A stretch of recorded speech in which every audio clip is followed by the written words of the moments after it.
Good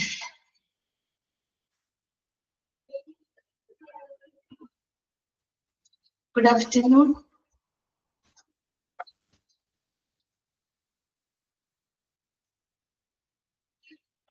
Okay, Susha, good afternoon. Good afternoon, ma'am. Okay. Narunaka കഴിച്ചോ? ഭക്ഷണമൊക്കെ കഴിച്ചോ എല്ലാവരും?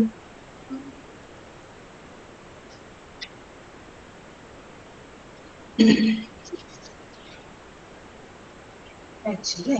ഓക്കെ, കഴിച്ചു സുഷ. ശരി, അപ്പൊ നമുക്ക് ഇന്നത്തെ ക്ലാസ് നമുക്ക് സ്റ്റാർട്ട് ചെയ്യാം കേട്ടോ. എല്ലാവരും നമ്മൾ ഇപ്പൊ എടുത്തോണ്ടിരിക്കുന്നത് 4th മൊഡ്യൂളിലെ 6ാമത്തെ ചാപ്റ്റർ ആണ് കേട്ടോ. ചാപ്റ്റർ നമ്പർ 6 ആണ്, N overview of health and hospital administration കേട്ടോ. ചാപ്റ്റർ നമ്പർ നോട്ട് ചെയ്ത് വെക്കാം. നമ്മൾ ഓവർവ്യൂ ആണ് എടുക്കുന്നത്, N overview of health and hospital administration.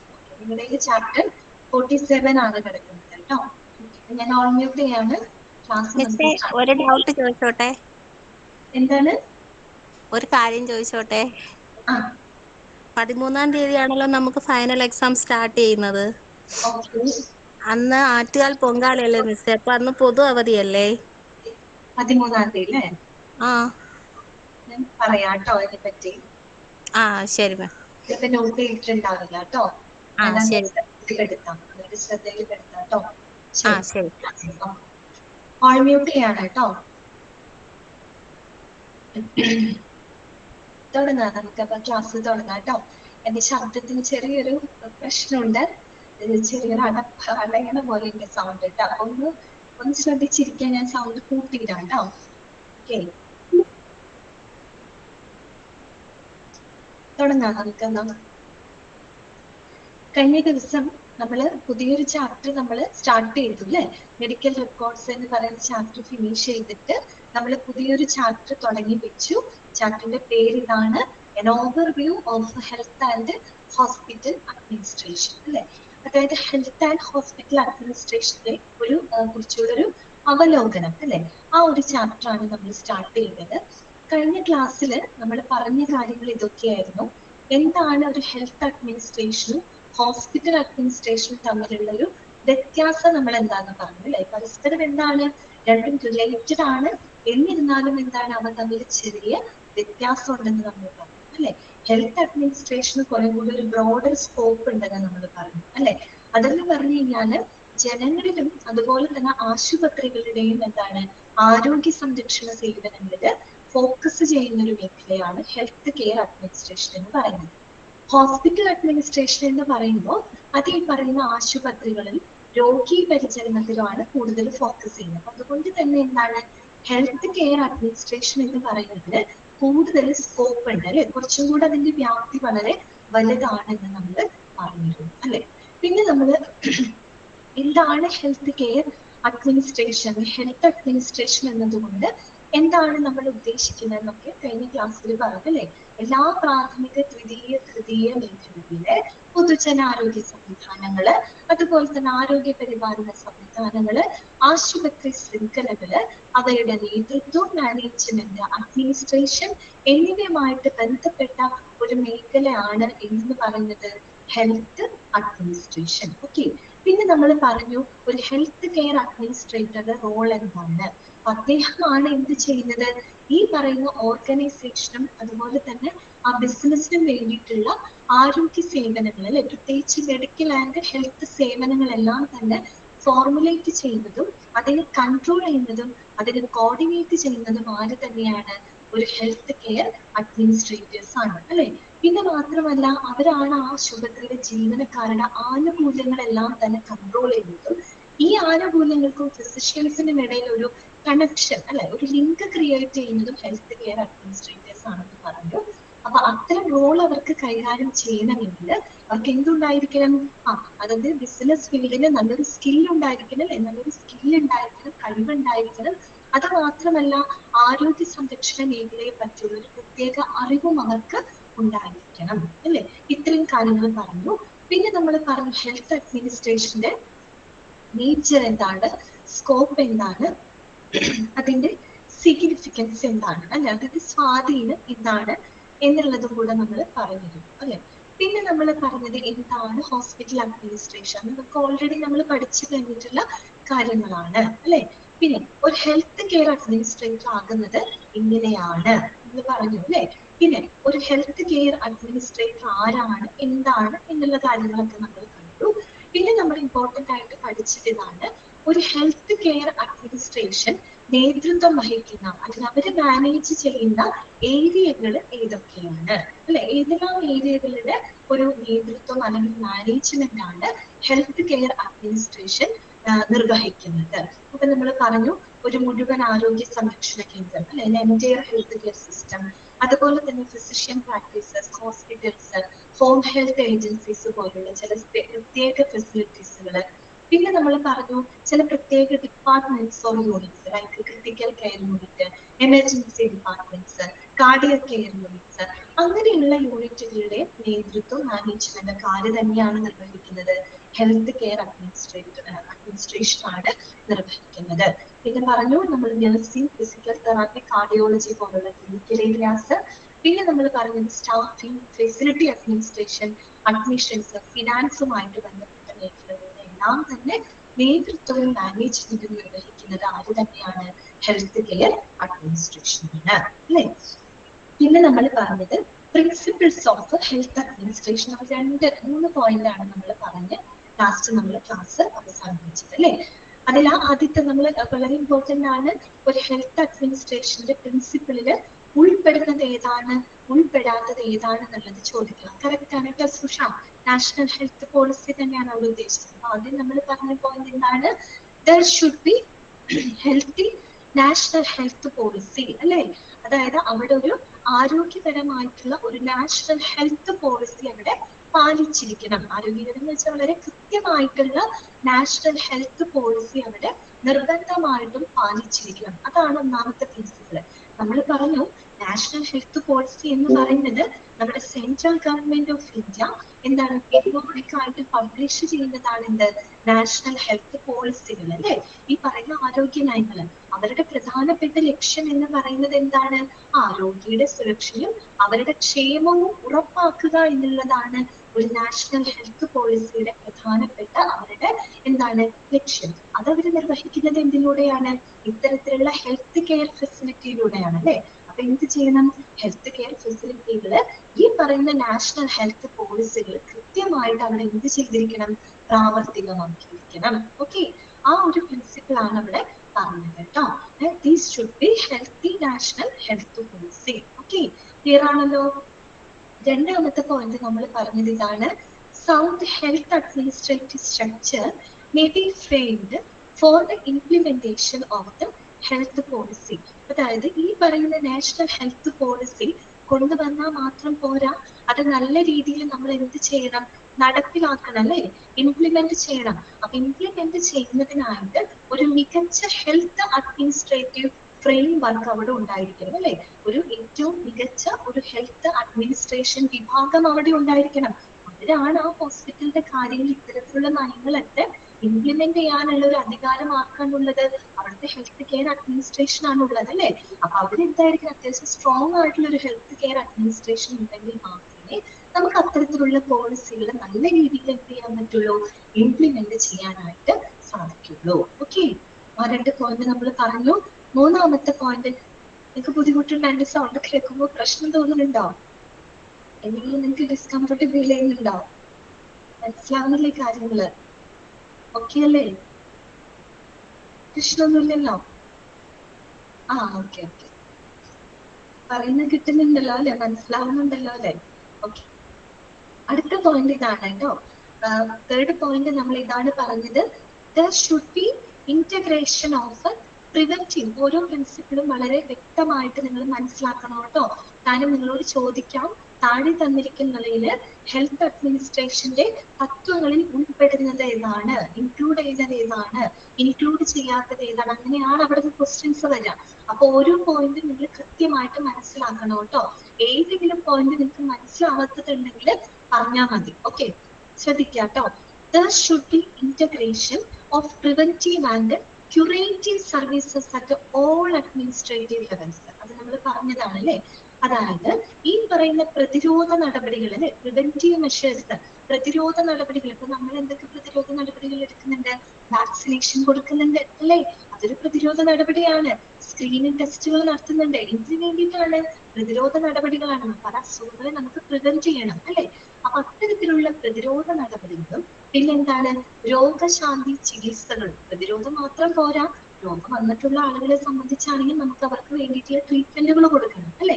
അപ്പൊ അത്തരത്തിലുള്ള രോഗശമന ചികിത്സകൾ അഥവാ രോഗശാന്തി ചികിത്സകളും എന്താണ് നൽകുന്ന രീതിയിലുള്ള സേവനങ്ങൾ അത്തരത്തില് സംയോജിപ്പിച്ചുള്ള രണ്ടും, അതായത് പ്രിവെന്റീവ് മെഷേഴ്സും ക്യൂറേറ്റീവ് മെഷേഴ്സും സംയോജിപ്പിച്ചുകൊണ്ടുള്ള ഒരു ആരോഗ്യ പരിചരണം എന്താണ് പ്രാദേശികം മുതൽ ദേശീയ തലം വരെ എല്ലാ ഭരണതലങ്ങളിലും എന്ത് ചെയ്തിരിക്കണം? സംയോജിപ്പിച്ചിരിക്കണം. അത് മനസ്സിലായോ നിങ്ങൾക്ക്? ക്ലിയർ ആയോ? അതായത് ഈ പറയുന്ന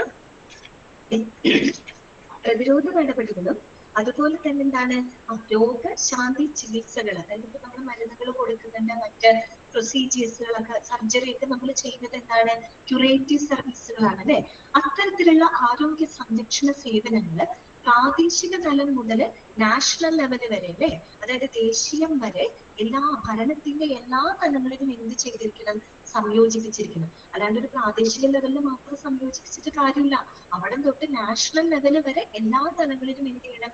ഈ പറയുന്ന പ്രിവെന്റീവ് ക്യൂറേറ്റീവ് സേവനങ്ങളെ പരസ്പരം സംയോജിപ്പിച്ചുകൊണ്ടായിരിക്കണം എന്ത് ചെയ്യേണ്ടത്? ആരോഗ്യ സേവനങ്ങള് പ്രൊവൈഡ് ചെയ്യുന്നത്. ക്ലിയർ ആയോ? അതാണ് മൂന്നാമത്തെ പ്രിൻസിപ്പിൾ കേട്ടോ.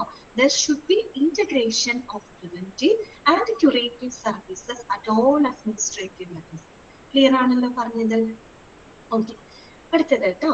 നാലാമത്തെ പോയിന്റ് ഇതാണ്. There should be centralized directions and decentralized actions. എന്താണ് അവിടെ ഉദ്ദേശിക്കുന്നത്? There should be centralized directions and decentralized actions. അതായത് അവിടെ ഒരു കേന്ദ്രീകൃതമായിട്ടുള്ള ദിശാകേന്ദ്രവും വികേന്ദ്രീകൃതമായിട്ടുള്ള പ്രവർത്തന കേന്ദ്രങ്ങളും ഉണ്ടായിരിക്കും. എന്താണ് അവിടെ ഉദ്ദേശിക്കുന്നത്? അതായത് മൊത്തത്തിലുള്ള തീരുമാനങ്ങളും അതുപോലെ തന്നെ നിർദ്ദേശങ്ങളും എന്തിനെ ബേസ് ചെയ്തുകൊണ്ടാണ്? ഒരു സെന്ററിനെ ബേസ് ചെയ്തിട്ട് അല്ലെ. ഇപ്പൊ ഈ പറയുന്ന ഹെൽത്ത് കെയർ അഡ്മിനിസ്ട്രേഷൻ എന്ന് പറയുന്ന ആ ഒരു സെന്ററിനെ ബേസ് ചെയ്തുകൊണ്ട് വേണം മൊത്തത്തിലുള്ള തീരുമാനങ്ങളും, അതായത് ആരോഗ്യപരമായിട്ടുള്ള ആരോഗ്യ സംരക്ഷണത്തെ പറ്റിയുള്ള മൊത്തത്തിലുള്ള തീരുമാനങ്ങളും നിർദ്ദേശങ്ങളും എല്ലാം തന്നെ നൽകുന്നത് ഒരു കേന്ദ്രത്തിനെ ബേസ് ചെയ്തുകൊണ്ടായിരിക്കും അല്ലെ. ഇപ്പൊ ഒരു ഹോസ്പിറ്റൽ ഹെൽത്ത് കെയർ അഡ്മിനിസ്ട്രേഷൻ എന്ന് പറയുന്ന ഒരു മെയിൻ സെന്റർ ഉണ്ട്, ഒരു കേന്ദ്രമുണ്ട്. ആ ഒരു കേന്ദ്രത്തിനെ ബേസ് ചെയ്തുകൊണ്ടായിരിക്കണം എന്ത് ചെയ്യേണ്ടത്? ഇത്തരത്തിലുള്ള ആരോഗ്യ പരിരക്ഷയെ സംബന്ധിച്ചിട്ടുള്ള തീരുമാനങ്ങളും നിർദ്ദേശങ്ങളും എല്ലാം തന്നെ കൊടുക്കേണ്ടത്. അതേസമയം ഇനി ഈ പറയുന്ന നിർദ്ദേശമൊക്കെ തീരുമാനവും നിർദ്ദേശമൊക്കെ കൊടുക്കുന്നത് ഒരു പ്രധാനപ്പെട്ട സെന്ററിനാണ് അല്ലെ. അങ്ങനെയായിരിക്കും. ഇനി ഈ എടുക്കുന്ന തീരുമാനങ്ങൾ കൃത്യമായിട്ട് നടപ്പിലാക്കാനും നടപടിക്രമങ്ങൾ എടുക്കാനായിട്ട് വികേന്ദ്രീകൃത പ്രവർത്തന കേന്ദ്രങ്ങളും ഉണ്ടായിരിക്കണം. നമ്മൾ ഈ തീരുമാനങ്ങൾ നടപ്പിലാക്കുമ്പോൾ അത് കേന്ദ്രീകൃതമാവരുത്, അത് എല്ലാ മേഖലകൾക്കും ഒരുപോലെ ബാധകമാണ്. അപ്പൊ അവിടെ എന്താണ്? ഡീസെൻട്രലൈസ്ഡ് ആക്ഷൻ ആണ് വേണ്ടത് അല്ലെ. അപ്പൊ തീരുമാനങ്ങൾ എടുക്കാനും നിർദ്ദേശങ്ങൾ എടുക്കാനും ഒരു സെൻട്രൽ അല്ലെങ്കിൽ ഒരു സെന്റർ ഉണ്ടായിരിക്കണം. ഇപ്പൊ ഹെൽത്ത് അഡ്മിനിസ്ട്രേഷൻ എന്ന് പറയുന്ന ഒരു സെന്ററിനെ ബേസ് ചെയ്തുകൊണ്ടായിരിക്കണം മൊത്തത്തിലുള്ള തീരുമാനങ്ങളും നിർദ്ദേശങ്ങളും എടുക്കേണ്ടത്. ഇനി അങ്ങനെ എടുക്കുന്ന തീരുമാനങ്ങളും നിർദ്ദേശങ്ങളും നടപ്പിലാക്കുന്നതിനായിട്ട് എന്താണ്? അതൊരു ഫീൽഡിലേക്ക് മാത്രമായിട്ടാണോ നമ്മൾ നടപ്പിലാക്കുന്നത്? അല്ല, എല്ലാ മേഖലകളെയും ഒരുപോലെ എഫക്ട് ചെയ്യുന്ന രീതിയിലാണ് നമ്മൾ തീരുമാനങ്ങൾ എടുക്കുന്നത് അല്ലെ. അതുകൊണ്ടാണ് അവിടെ വികേന്ദ്രീകൃത പ്രവർത്തന കേന്ദ്രങ്ങൾ ഉണ്ടായിരിക്കണം എന്ന് പറയുന്നത്. Okay, there should be centralized directions and decentralized actions. ഒരു എക്സാമ്പിൾ പറയുകയാണെങ്കിൽ നമ്മുടെ ഇന്ത്യ ഗവൺമെന്റ് എടുക്കാന്ന് വിചാരിക്കുക. നമ്മുടെ ഇന്ത്യ ഗവൺമെന്റിനെ സംബന്ധിച്ചുള്ള പ്രധാനപ്പെട്ട തീരുമാനങ്ങളും നിർദ്ദേശങ്ങളൊക്കെ പുറപ്പെടുവിക്കുന്ന എവിടെ നിന്നാണ്? നമ്മുടെ സെൻട്രൽ ഗവൺമെന്റിൽ നിന്നാണ് അല്ലെ. നമ്മുടെ കേന്ദ്ര ഗവൺമെന്റിൽ നിന്നാണ് തീരുമാനങ്ങളെല്ലാം തന്നെ എടുക്കുന്നത്. ഇനി അപ്പൊ അതൊരു സെന്ററിനെ ബേസ് ചെയ്തിട്ടാണ് അവിടെ നടക്കുന്നത്. അതാണ് സെൻട്രലൈസ്ഡ് ഡയറക്ഷൻ. എക്സാമ്പിളിന് വേണ്ടി പറഞ്ഞതാണ്. അപ്പൊ നമ്മുടെ ഇന്ത്യയിലുള്ള എല്ലാ കാര്യങ്ങളും എന്താ പറയുക നിർദ്ദേശങ്ങളൊക്കെ സെൻട്രൽ ഗവൺമെന്റിന് എടുക്കുന്നു. ഇനി സെൻട്രൽ ഗവൺമെന്റ് പുറപ്പെടുവിക്കുന്ന തീരുമാനങ്ങളും നിർദ്ദേശങ്ങളും എന്ന് പറഞ്ഞാല് നമ്മുടെ ഇന്ത്യയിലെ 28 സംസ്ഥാനങ്ങൾക്കും ബാധകമാണ് അല്ലെ. അല്ലാണ്ട് ഒരു പെർട്ടിക്കുലർ സംസ്ഥാനത്തിന് മാത്രമായിട്ടാണോ നമ്മൾ ആ നിർദ്ദേശങ്ങൾ കൊടുക്കുന്നത്? അല്ല, ആ ഒരു ഇന്ത്യയിലുള്ള 28 സംസ്ഥാനങ്ങൾക്കും ആ ഒരു തീരുമാനങ്ങൾ നടപ്പിലാക്കാനുള്ള ബാധ്യതയുണ്ട്. അപ്പൊ അവിടുത്തെ ഡീസെൻട്രലൈസ്ഡ് ആക്ഷൻസ് ആണ് അവിടെ നടക്കുന്നത്. ക്ലിയർ ആയല്ലോ? അങ്ങനെ ചിന്തിച്ചാൽ മതി കേട്ടോ. അത്രേ ഉള്ളൂ. There should be centralized directions and decentralized actions. Point clear ആയോ? മനസ്സിലായോ നിങ്ങൾക്ക്? ഒന്നുകൂടെ പറയണോ അത്? ഓക്കെ, ക്ലിയർ ആണ് അല്ലേ? ആർക്കെങ്കിലും മനസ്സിലാവാത്തുണ്ടെങ്കിൽ പറയുന്നു കേട്ടോ. മൂന്നാമത്തെ പോയിന്റ് ഇതാണ്, അതായത് planned health programs should be based on priority and must meet the health requirements of people. എന്താണ് പറയുന്നത്? Planned health programs should be based on priority and must meet the health requirements of people. അതായത് ജനങ്ങളുടെ ആരോഗ്യ ആവശ്യകതകളെ നിറവേറ്റുന്ന തരത്തില് അവരുടെ ആവശ്യകതകൾക്ക് priority കൊടുത്തുകൊണ്ട്, അല്ലെ അവരുടെ ആവശ്യകതകൾക്ക് മുൻഗണന കൊടുത്തുകൊണ്ടായിരിക്കണം നമ്മൾ എന്ത് ചെയ്യേണ്ടത്? ഈ പറയുന്ന ആരോഗ്യ പരിപാടികള് ആസൂത്രണം ചെയ്യേണ്ടത്. ശരിയല്ലേ? ഏറ്റവും പ്രധാനം നമ്മുടെ അൾട്ടിമേറ്റ് എന്താണ് കസ്റ്റമേഴ്സ് എന്ന് പറഞ്ഞ പേഷ്യൻസ് ആണല്ലേ? അപ്പൊ അവിടുത്തെ ജനങ്ങളുടെ ആരോഗ്യ ആവശ്യകതകളെ നിറവേറ്റുന്ന തരത്തില് അവരുടെ ആവശ്യങ്ങൾക്ക് മുൻഗണന കൊടുക്കണം. ആണ് മുൻഗണന കൊടുക്കേണ്ടത് അല്ലെ? അവരുടെ ആവശ്യങ്ങൾക്ക് പ്രയോറിറ്റി കൊടുത്തുകൊണ്ട്, അവരുടെ മുൻഗണന കൊടുത്തുകൊണ്ടായിരിക്കും എന്ത് ചെയ്യേണ്ടത്? ഈ പറയുന്ന ആരോഗ്യ പരിപാടികളെല്ലാം തന്നെ ആസൂത്രണം ചെയ്യേണ്ടത്. ഓക്കെ, അതാണ് നാലാമത്തെ പ്രിൻസിപ്പിൾ ആയിട്ട്, അഞ്ചാമത്തെ പ്രിൻസിപ്പിൾ ആയിട്ട് പറയുന്നത് കേട്ടോ. Planned health programs should be based on priority and must meet the health requirements of people. Okay, clear ആണല്ലോ? അടുത്ത പോയിന്റ് കേട്ടോ. നെക്സ്റ്റ് പോയിന്റിലോട്ട് കിടക്കുകയാണ്. ആറാമത്തെ പോയിന്റ് ഇതാണ്, affirm basic health services available, accessible and acceptable to the people. എന്താണ് പറയുന്നത്? Affirm basic health services, അതായത് അടിസ്ഥാനപരമായിട്ടുള്ള ആരോഗ്യ സേവനങ്ങള് അത് ഈ പറയുന്ന ജനങ്ങൾക്ക് അവൈലബിൾ ആണോ, അവർക്ക് ലഭ്യമാകുന്നുണ്ടോ, അതുപോലെ തന്നെ അവർക്ക് ആക്സസിബിൾ ആണോ, അല്ലെ അവർക്ക് അതിലേക്ക് എത്തിച്ചേരാൻ പറ്റുന്നുണ്ടോ, അല്ലെങ്കിൽ അവർക്ക് അതിലേക്ക് പ്രവേശിക്കാനായിട്ട് സാധിക്കുന്നുണ്ടോ, അതുപോലെ തന്നെ ആക്സെപ്റ്റബിൾ ആണോ, അല്ലെ അവർക്ക് സ്വീകാര്യമാണോ എന്നുള്ള കാര്യം കൂടെ ഉറപ്പാക്കണം. ഇപ്പൊ നമ്മളൊരു സെൻട്രലൈസ്ഡ് തീരുമാനങ്ങളൊക്കെ എടുത്തു, കുറെ നയങ്ങളൊക്കെ നമ്മൾ നടപ്പിലാക്കി, വെറുതെ അങ്ങനെ നയങ്ങൾ നടപ്പിലാക്കിയാൽ മാത്രം പോരാതെ ഈ പറയുന്ന കാര്യങ്ങളെല്ലാം ആ രീതിയിലുള്ള സേവനങ്ങള് സാധാരണക്കാരായിട്ടുള്ള ജനങ്ങൾക്ക് അവൈലബിൾ ആവുന്നുണ്ടോ, ലഭ്യമാവുന്നുണ്ടോ, അല്ലെങ്കിൽ അവർക്ക് അതിലേക്ക് എത്തിച്ചേരാൻ പറ്റുന്നുണ്ടോ, അവർക്കത് സ്വീകാര്യമാണോ എന്നുള്ള കാര്യങ്ങൾ എന്ത് ചെയ്തിരിക്കണം അവിടെ ഉറപ്പാക്കണം, അല്ലെ? അല്ലാണ്ട് വെറുതെ കുറെ തീരുമാനങ്ങൾ നിർദ്ദേശങ്ങൾ എടുത്തുകൊണ്ട് മാത്രം കാര്യമല്ല. സാധാരണക്കാരായിട്ടുള്ള ജനങ്ങൾക്ക് അത് എപ്പോഴും എന്തായിരിക്കണം? അഫോർഡബിൾ ആയിരിക്കണം, ആക്സസിബിൾ ആയിരിക്കണം, അവൈലബിൾ ആയിരിക്കണം. ഓക്കെ, അതാണ് പറയുന്നത് കേട്ടോ. Affirm basic health services available, accessible and acceptable to the people. Okay, clear ആണോ? മനസ്സിലാവുന്നില്ലേ പറയുന്നത്? ഓക്കെ ആണല്ലോ? അടുത്തത് കേട്ടോ. അടുത്ത പോയിന്റ്, ഏഴാമത്തെ പോയിന്റ് ഇതാണ്, health consciousness should be encouraged through health education and by providing opportunities for the participation of people in the health program. എന്താണ് പറയുന്നത്? അതായത് ജനങ്ങൾക്കിടയിൽ ആരോഗ്യ അവബോധം വളർത്തുക, അല്ലെ? എന്താണ് അഫേം ചെയ്യാന്ന് വെച്ച് കഴിഞ്ഞാൽ ഉറപ്പാക്കുക കേട്ടോ, ഉറപ്പാക്കുക. ഓക്കെ, അഫേം ചെയ്യാന്ന് വെച്ചാൽ ഉറപ്പിക്കുക, അഫേം ചെയ്യാന്ന് വെച്ചാൽ എന്താണ്? ഉറപ്പിക്കുക എന്നുള്ള അർത്ഥമാണ് കേട്ടോ. ഓക്കെ, നോക്കുക, health consciousness should be encouraged through health education and by providing opportunities for the participation of people in the health program. അതായത് ജനങ്ങൾക്കിടയിൽ ആരോഗ്യ അവബോധം വളർത്തിയെടുക്കുക. എങ്ങനെയാണ് വളർത്തിയെടുക്കേണ്ടത്? ഹെൽത്ത് എഡ്യൂക്കേഷൻ, അല്ലെ? ആരോഗ്യ വിദ്യാഭ്യാസത്തിലൂടെ, അതുപോലെ തന്നെ എന്താണ് ആരോഗ്യ പരിപാടികളില് ജനങ്ങളുടെ പങ്കാളിത്തം ഒരുക്കുന്നതിനുള്ള, ജനങ്ങളുടെ പങ്കാളിത്തത്തിനുള്ള അവസരം ഒരുക്കുന്നതിലൂടെയും എന്ത് ചെയ്യാം? ജനങ്ങൾക്കിടയിൽ ആരോഗ്യ അവബോധം വളർത്തിയെടുക്കുക, അല്ലെ? അവർക്കുണ്ടാവണം. ഇതെല്ലാം നമ്മൾ നടപ്പിലാക്കിയാലും ജനങ്ങൾക്കും എന്താണ്? ഒരു ഹെൽത്തി ലിവിങ് സ്റ്റൈല് ഉണ്ടാക്കിയെടുക്കാനുള്ള ഒരു അറിവും അതുപോലെ തന്നെ അവബോധം ആർക്കുണ്ടായിരിക്കണം? ആളുകളിൽ ഉണ്ടായിരിക്കണം. അതാണ് പറയുന്നത് ഈ പറയുന്ന ഹെൽത്ത് എഡ്യൂക്കേഷനിലൂടെയും, അല്ലെ ആരോഗ്യ വിദ്യാഭ്യാസത്തിലൂടെയും, പിന്നെ ഈ പറയുന്ന ആരോഗ്യ പരിപാടികളിൽ പങ്കാളിത്തം നിർവഹിക്കാനുള്ള അവസരങ്ങൾ ഒരുക്കുന്നതിലൂടെയും എന്ത് ചെയ്യുക? ജനങ്ങൾക്കിടയിൽ ആരോഗ്യ അവബോധം വളർത്തിയെടുക്കുക. അതാണ് അടുത്ത പ്രിൻസിപ്പിൾ ആയിട്ട് നമ്മൾ പറയുന്നത് കേട്ടോ. 7th പ്രിൻസിപ്പിൾ അതാണ് കേട്ടോ, ഏഴാമത്തെ. ക്ലിയർ ആണല്ലോ? Health consciousness should be encouraged through health education and providing opportunities for participation of people in the health program. Okay. എട്ടാമത്തെ പോയിന്റ് ഇതാണ്. Doctors have to be trained to act as a social physicians as well as to promote healthy living for the people. അല്ലെ, എന്താണ് പറയുന്നത്?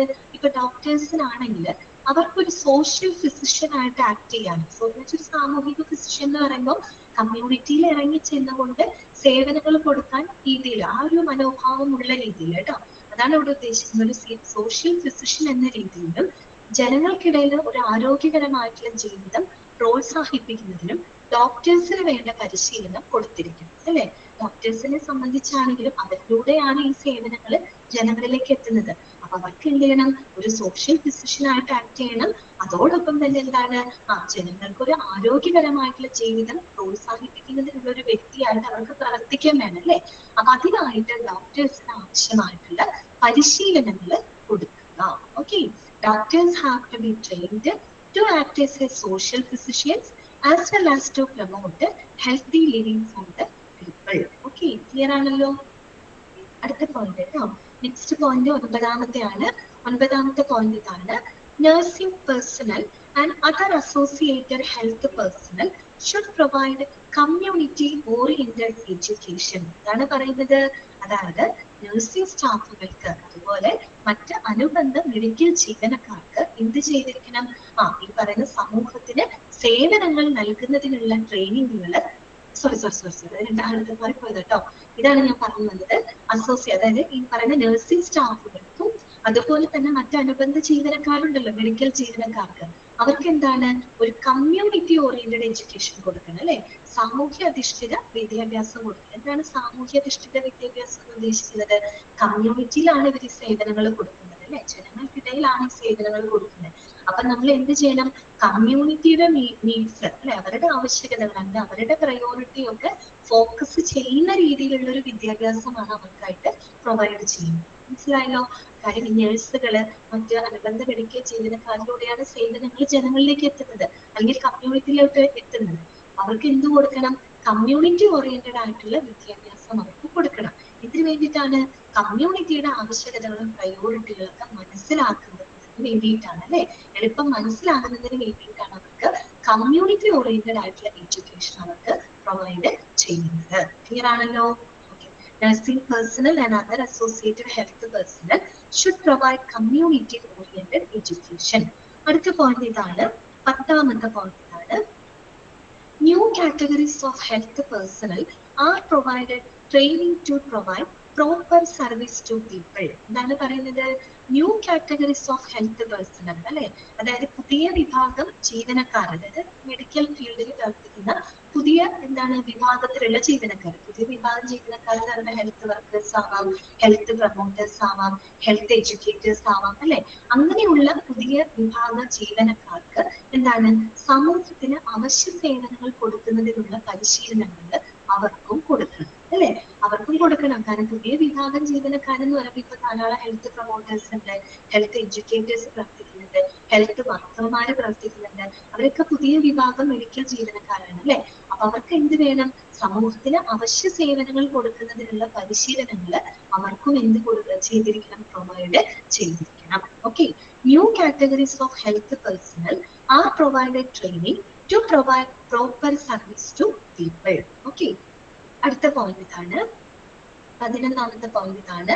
All the systems of medicine should be promoted to provide decent health care to people. അതായത് ജനങ്ങൾക്ക് ഒരു മികച്ച ആരോഗ്യ പരിരക്ഷ provide ചെയ്യുന്നതിന് വേണ്ടിയിട്ട് എല്ലാ സിസ്റ്റം ഓഫ് മെഡിസിൻസിനെ പ്രോത്സാഹിപ്പിക്കണം. അല്ലെ, പ്രോത്സാഹിപ്പിക്കേണ്ടതുണ്ട്. നമ്മൾ ക്ലാസിഫിക്കേഷൻ ഒക്കെ പഠിച്ചപ്പോൾ സിസ്റ്റം ഓഫ് മെഡിസിൻ ഒക്കെ നമ്മൾ പഠിച്ചിരുന്നു. അല്ലെ, അതായത് വൈദ്യശാസ്ത്ര രീതിയെ അടിസ്ഥാനപ്പെടുത്തി നമ്മൾ അലോപ്പതി, അല്ലെ, ആയുർവേദം, ഹോമിയോപ്പതി, നാച്ചുറോപ്പതി എന്നൊക്കെ നമ്മൾ പറഞ്ഞില്ലേ, പഠിച്ചില്ലേ നമ്മള്? അപ്പൊ അത്തരത്തിൽ ജനങ്ങൾക്ക് ഒരു മികച്ച, ഒരു മാന്യമായിട്ടുള്ള ആരോഗ്യ സംരക്ഷണ സേവനം കൊടുക്കുന്നതിനായിട്ട് എല്ലാ സിസ്റ്റം ഓഫ് മെഡിസിൻസിനും എന്ത് ചെയ്തിരിക്കണം? പ്രോത്സാഹിപ്പിക്കണം. അല്ലെ, എല്ലാ സിസ്റ്റം ഓഫ് അലോപ്പതി, ചിലവർക്ക് ആയുർവേദമായിരിക്കും അവര് പ്രിഫർ ചെയ്യുന്നെങ്കിൽ അത് ഏത് സിസ്റ്റം ഓഫ് മെഡിസിൻ ആയിക്കോട്ടെ എന്ത് ചെയ്തിരിക്കണം? അത് പ്രോത്സാഹിപ്പിച്ചിരിക്കണം. ഓക്കെ, അടുത്തത് എന്താണ് പറയുന്നത്? Utilise community resources and promote local participation in health programmes at the village level. എന്താണ് യൂട്ടിലൈസ് കമ്മ്യൂണിറ്റി റിസോഴ്സസ് അല്ലെ, അതായത് നമ്മുടെ കമ്മ്യൂണിറ്റി വിഭവങ്ങൾ അഥവാ റിസോഴ്സുകളെ പ്രയോജനപ്പെടുത്തുന്നുണ്ട്. ഗ്രാമീണ തലത്തിലുള്ള ആരോഗ്യ പരിപാടികളിൽ പ്രാദേശിക പങ്കാളിത്തം ഉറപ്പാക്കുക. എന്താ പറയാണ്, അതായത് നമ്മുടെ കമ്മ്യൂണിറ്റി റിസോഴ്സസ് എന്നൊക്കെ പറഞ്ഞാൽ എന്താണ്, നമ്മുടെ നാട്ടിൽ ചിലപ്പോഴൊക്കെ നമ്മുടെ സർക്കാർ സ്കൂളുകൾ അല്ലെ, ഗവൺമെന്റ് സ്കൂളുകൾ അല്ലെങ്കിൽ അങ്കണവാടികളൊക്കെ ബേസ് ചെയ്തിട്ട് എന്ത് നടത്താറുണ്ട്, ഹെൽത്ത് പ്രോഗ്രാംസുകളൊക്കെ നടത്താറുണ്ട്. എന്തിനു വേണ്ടിയിട്ട് അങ്ങനെയുള്ള ഒരു സ്ഥലത്ത് നടക്കുന്നത്, അവിടെയുള്ള പ്രദേശവാസികൾക്കും കൂടെ എന്താണ്, അവർക്കും കൂടെ അതിന്റെ എന്താണ് പാർട്ടിസിപ്പേറ്റ് ചെയ്യുന്നതിന് വേണ്ടിയിട്ടാണ് നമ്മൾ ഗ്രാമീണ തലത്തിൽ ഇത്തരത്തിലുള്ള കമ്മ്യൂണിറ്റി റിസോഴ്സുകൾ നമ്മൾ പ്രയോജനം, പ്രത്യേകിച്ച് ഗ്രാമപ്രദേശങ്ങളിലെ സർക്കാർ ഗവൺമെന്റ് സ്കൂളുകൾ ഉണ്ടെങ്കിൽ അവിടുത്തെ അവധി ദിവസം നോക്കിയിട്ട്, അല്ലെങ്കിൽ അങ്കണവാടികളിൽ അല്ലെ, അങ്ങനെ കമ്മ്യൂണിറ്റി റിസോഴ്സുകൾ അല്ലെ, കമ്മ്യൂണിറ്റി വിഭവങ്ങളെ പ്രയോജനപ്പെടുത്തുന്നത് ഗ്രാമീണ തലത്തിലുള്ള ആരോഗ്യ പരിപാടികളിൽ പ്രാദേശിക പങ്കാളിത്തം ഉറപ്പാക്കുക അല്ലെ, പ്രദേശവാസികളും കൂടെ അതിന്റെ ഭാഗമായി മാറുക. അപ്പൊ അതിനായിട്ടുള്ള അവസരങ്ങൾ ഒരുക്കുക എന്നുള്ളതും ഇതിന്റെ പ്രധാനപ്പെട്ട പ്രിൻസിപ്പിൾ ആണ് കേട്ടോ. ഓക്കെ, അതാണ് utilise community resources and promote local participation in health programmes at the village level. Okay, അടുത്തത് കേട്ടോ, മൂന്നാമത്തെ പോയിന്റ് ആണ്. 13ാമത്തെ പോയിന്റ് ഇതാണ്, there should be provision for staff development programs. എന്താണ്, there should be provision for staff development programs. അതുപോലെ തന്നെ staff development പ്രോഗ്രാംസിനുള്ള വ്യവസ്ഥകൾ ഉണ്ടായിരിക്കണം. എന്താണ് സ്റ്റാഫ് ഡെവലപ്മെന്റ് പ്രോഗ്രാമുകൾ? നമുക്കറിയാം, ഇത്തരം ഹെൽത്ത് കെയർ പ്രൊവൈഡേഴ്സ് ഉണ്ടല്ലേ, ഡോക്ടേഴ്സ്, നഴ്സുമാര്, മറ്റ് അനുബന്ധ മെഡിക്കൽ ജീവനക്കാര്, അതൊക്കെയാണ് അവിടുത്തെ സ്റ്റാഫുകൾ അല്ലെ.